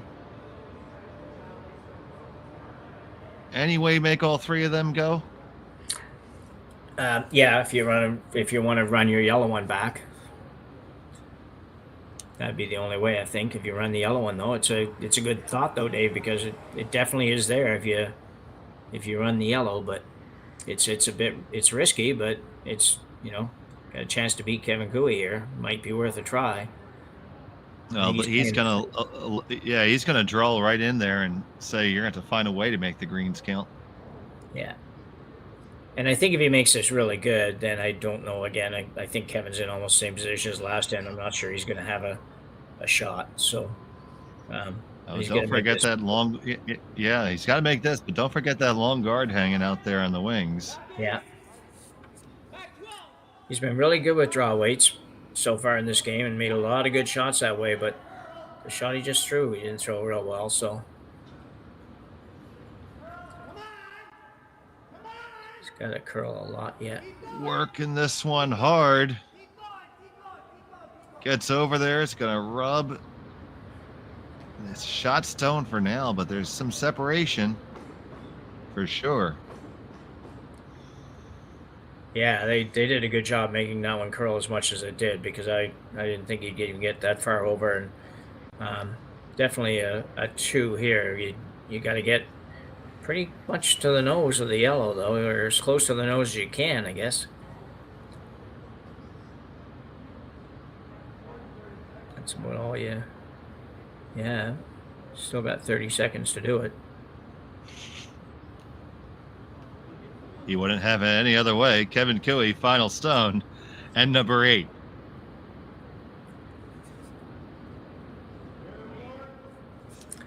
It's a very difficult shot.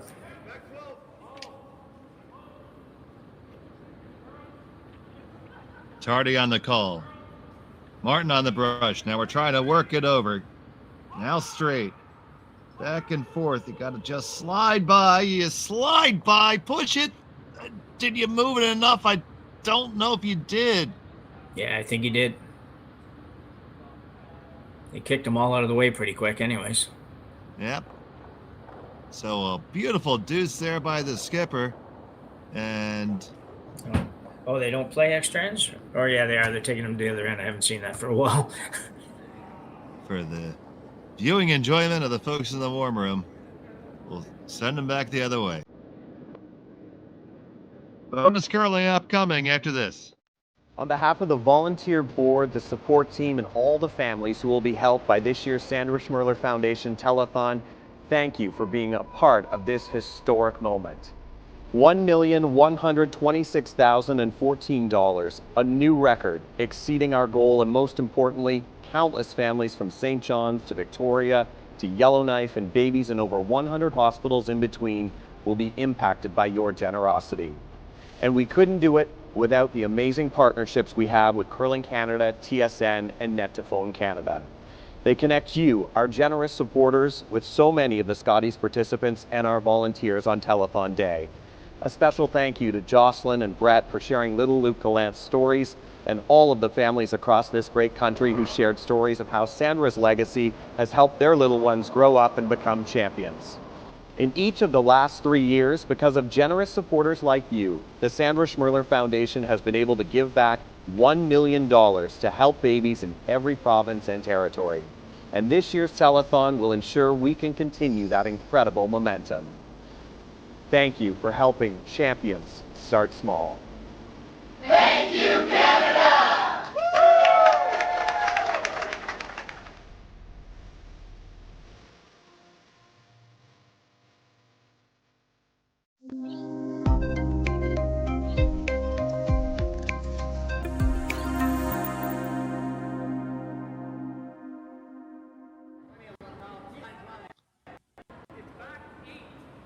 Back here, extra end action right now from the Henderson Metal Fall Classic presented by Kioti Tractors of Ontario.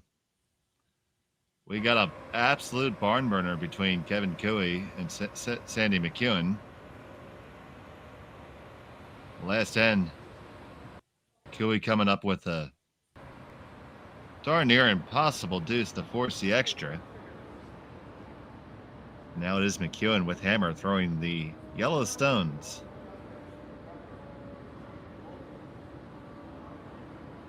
Happy to have you joining us here, and welcome to those who are maybe joining us from the other games finishing up. You're tuning in for the best part for sure. So 2 guards are up for the Cooey rink.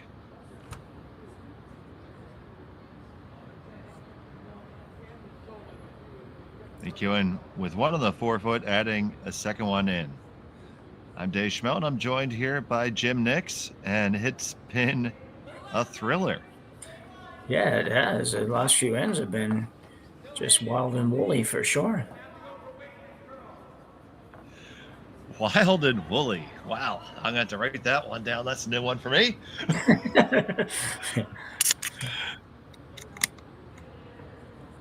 Well, both Kevin's guards are off the center line there, so it's MacEwan could have moved those around a little bit if he had wanted to. Sometimes that's a good thing, and sometimes that's just complicates things a little bit getting to the button later on, but we'll see in a minute. He'll be starting to move them around in a few minutes. Definitely have this game of cat or mouse, but you know, both teams definitely need to score, so unless we have a very unfortunate accidental blank ninth end, we'll figure out a winner in a moment.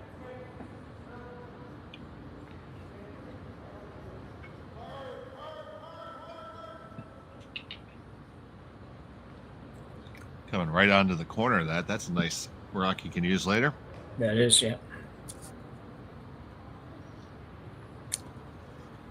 Now here's the aforementioned cleanup. Yeah. Yeah, I think Cooey would have to consider himself to be fortunate to be in this position, really, with the way the last few ads have gone. But you got it. Yeah, he had some tough play in front of him and really put the team on his back there.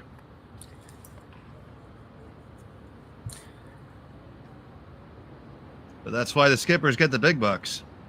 Yeah.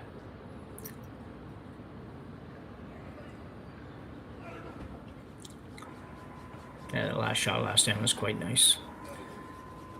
Guard going back up. Yeah, we were talking in the break. They kicked those rocks away a little quicker than I probably would have in a club game. Not going to get over. Oh. Oh. Oof.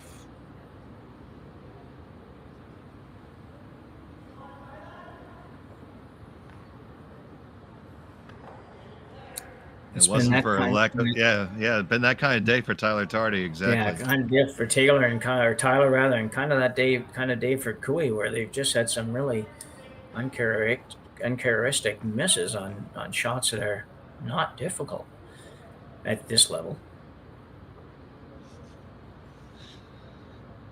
It could be the ice is just tightening up just a little bit with all the games off.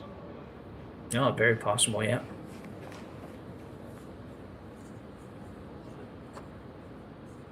Just them and the ice crew. Lurking like vultures.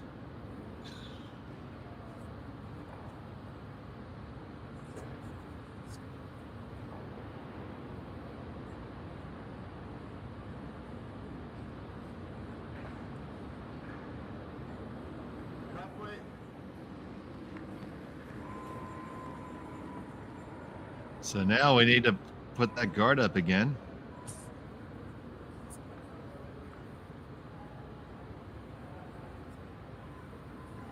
This one might be a shade deeper than they would have hoped for.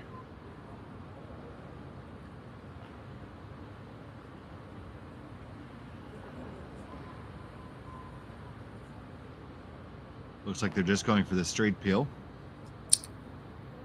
Yeah, I think they will. Just jumping ahead a few shots. You figure if he keeps doing this, then at some point Cooey will have to move. The one in the house should in theory leave him a fairly simple shot for his last one, but that was interesting. Or we erase both the guards, and Cooey's gonna have to throw another one at least, right? Yeah, well, I don't think he has a choice.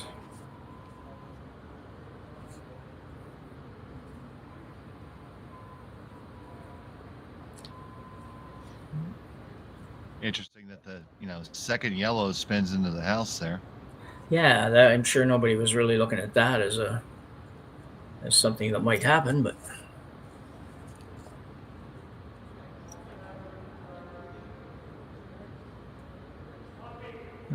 okay, I was going to play it in.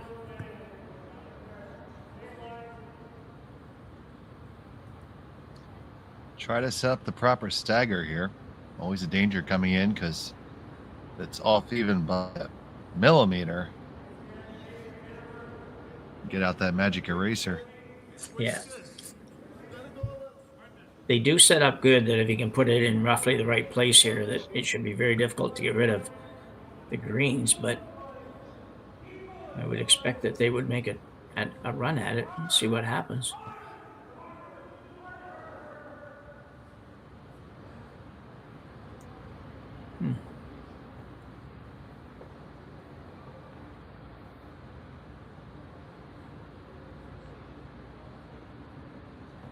Well, I don't think you make both the greens go here.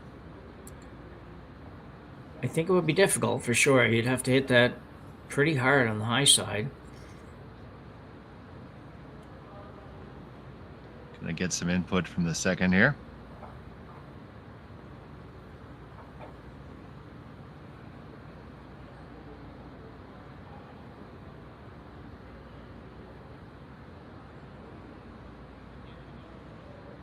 think that's where you try to hit it, though. I really do. I don't. You know, you could leave him sitting shot, but The less congestion, the better for you at this point. yeah, just make sure you don't over curl on this one, I think. And as long as you hit it anywhere on that side, even if you don't make it, and even if you leave him shot, I think you're going to still have some good options here. But you definitely would have to hit it hard to make both greens go. Very hard.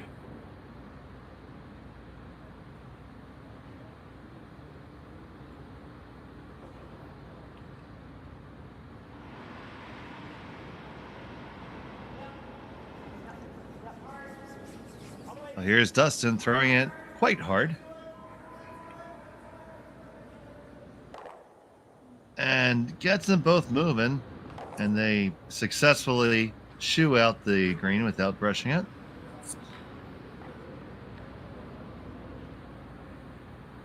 It leaves Kioti sitting 1. Let's take another look at it. Just comes on down there and just gets them both moving. Yeah, if he could have hit it just a hair thinner, he might have been able to move the green far enough to be less of a factor. But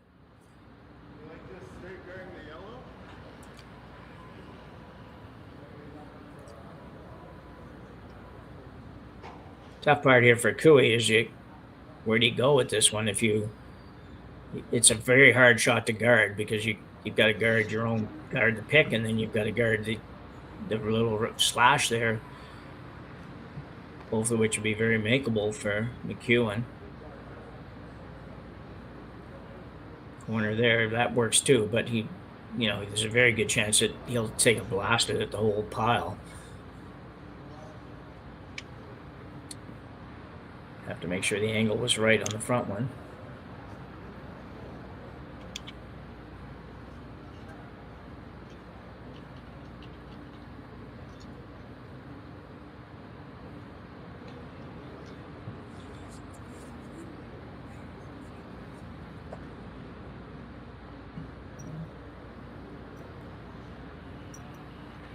Quite sure what he's decided on.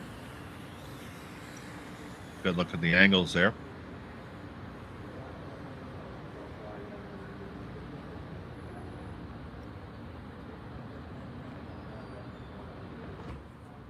He did talk a little bit there. Kevin tapped the back of the forefoot a couple times just to say he might come right around those stones, which wouldn't be bad.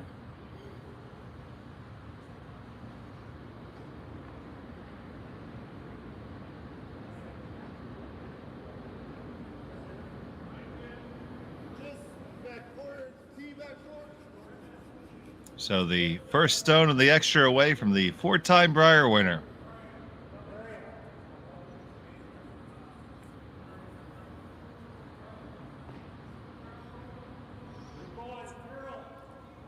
And this is going to come right up front to the top of the 12. I think you take a fire at this. Yeah.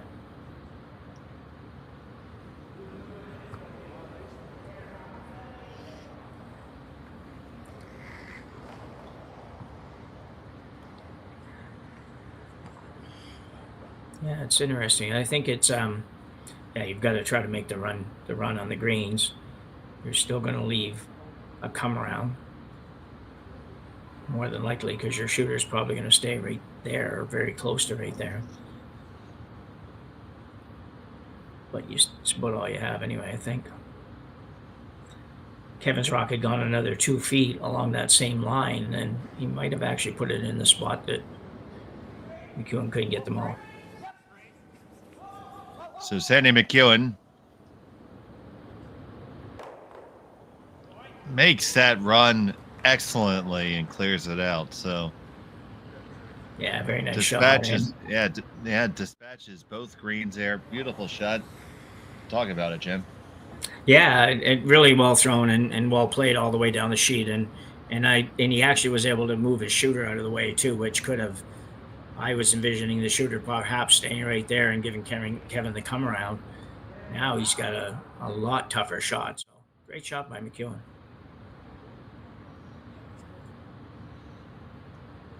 Will be Cooey trying to tuck one underneath here and make it as difficult as possible for his opponent.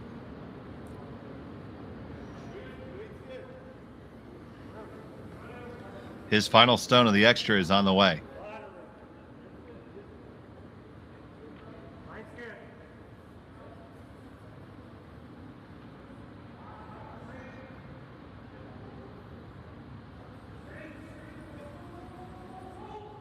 This needs to dig. Pretty good shot, though. Yeah, pretty good shot. Shot half exposed. Pick it out for the win.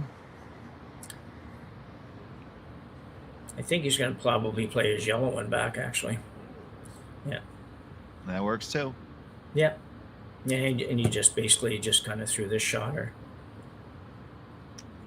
So Sandy MacEwan from Sudbury, Northern Ontario.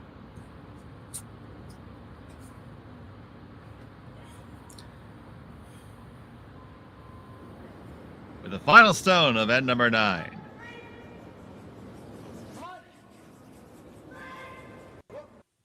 Got to run back to yellow. The yellow onto the green. The brooms go up, and that'll be a win. It's gonna hang on, be a final score of 3, so it's a 9-6 final. And man, you see that shot come down and just well executed. Yeah, well thrown, and didn't take a long time to think about it. Made a decision right away, and kudos to the MacEwan team. They had a good effort today. They played very well, and admittedly, Cooey's team probably struggled a little bit, but doesn't matter. You got to make some shots to beat those guys, and they did a good job. Yeah, definitely a little bit of an upset there. Probably not the best game from Tyler Tardy. He's going to do better than that as they move through this bracket, and a big win for the MacEwan rank, for sure. So be sure to be tuned in for our next broadcast at 12:30 Eastern Time, where we will have John Schuster versus Andrew Simmons and Scott Howard and Takumi Maeda. But for now, for Jim Nix, I'm Dave Schmel. Thank you for joining us here on Curling Stadium, your source for all curling all the time.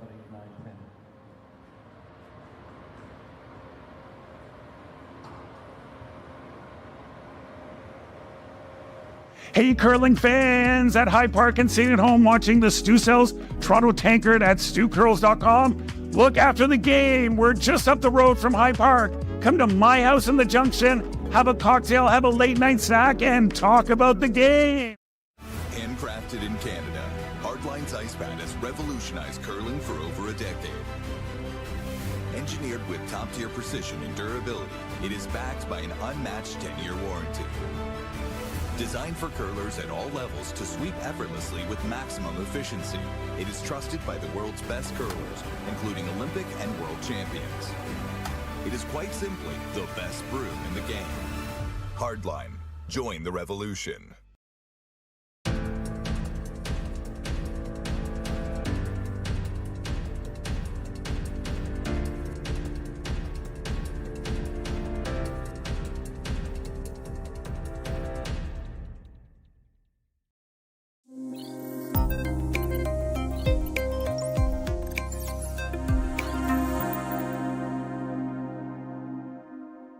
Welcome to the Stu Cells team's brand new listing. And you know what?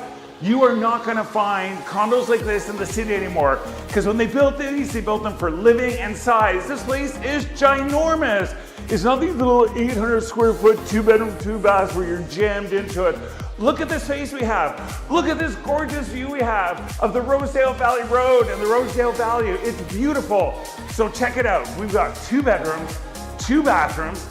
Check out this beautiful den office space. You actually have a dining room where you can have dinner, not a little island, you're in your bar stool cramped in. Gorgeous large eating kitchen, ton of storage, 2 beautiful bathrooms.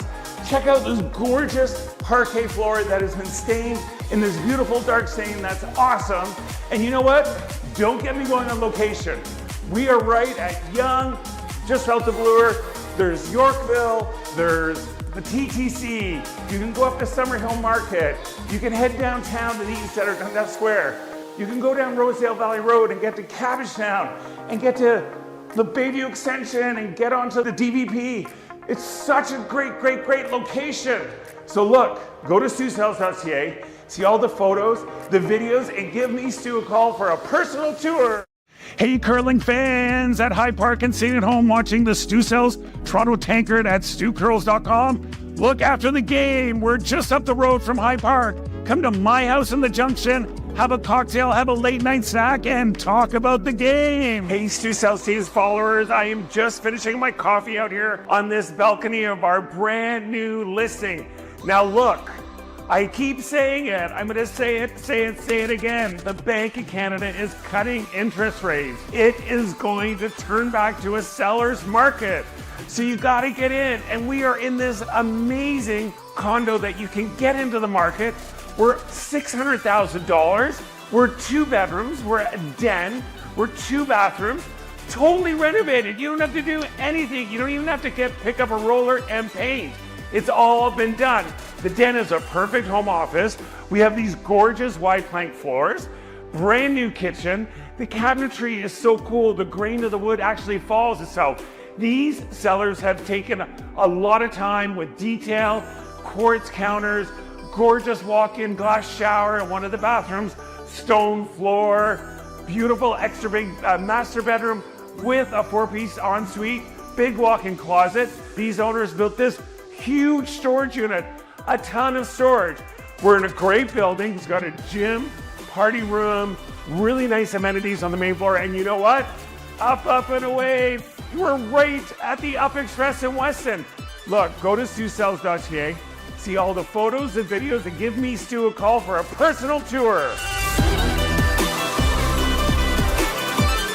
Hey guys, thanks for watching the Stu Sells Toronto Tankard here at StuCurls.com. And all you fans and all you curling teams who are staying in the area, come up to Petty Fine Foods. Lots of great prepared food. You just throw in the oven, cook, eat, and go. And if you show your map card to Stefo, you're gonna get a free espresso and a complimentary cannoli on the house. Free! Free! So come on up. 4-letter magic word. Hey Stu Sells Teams followers, we are here at our brand new listing, which is right behind me. We are bringing this gorgeous 3-bedroom, 2-bathroom condo to market. And you know what? I don't want to hear it any more from you people saying, oh, I can't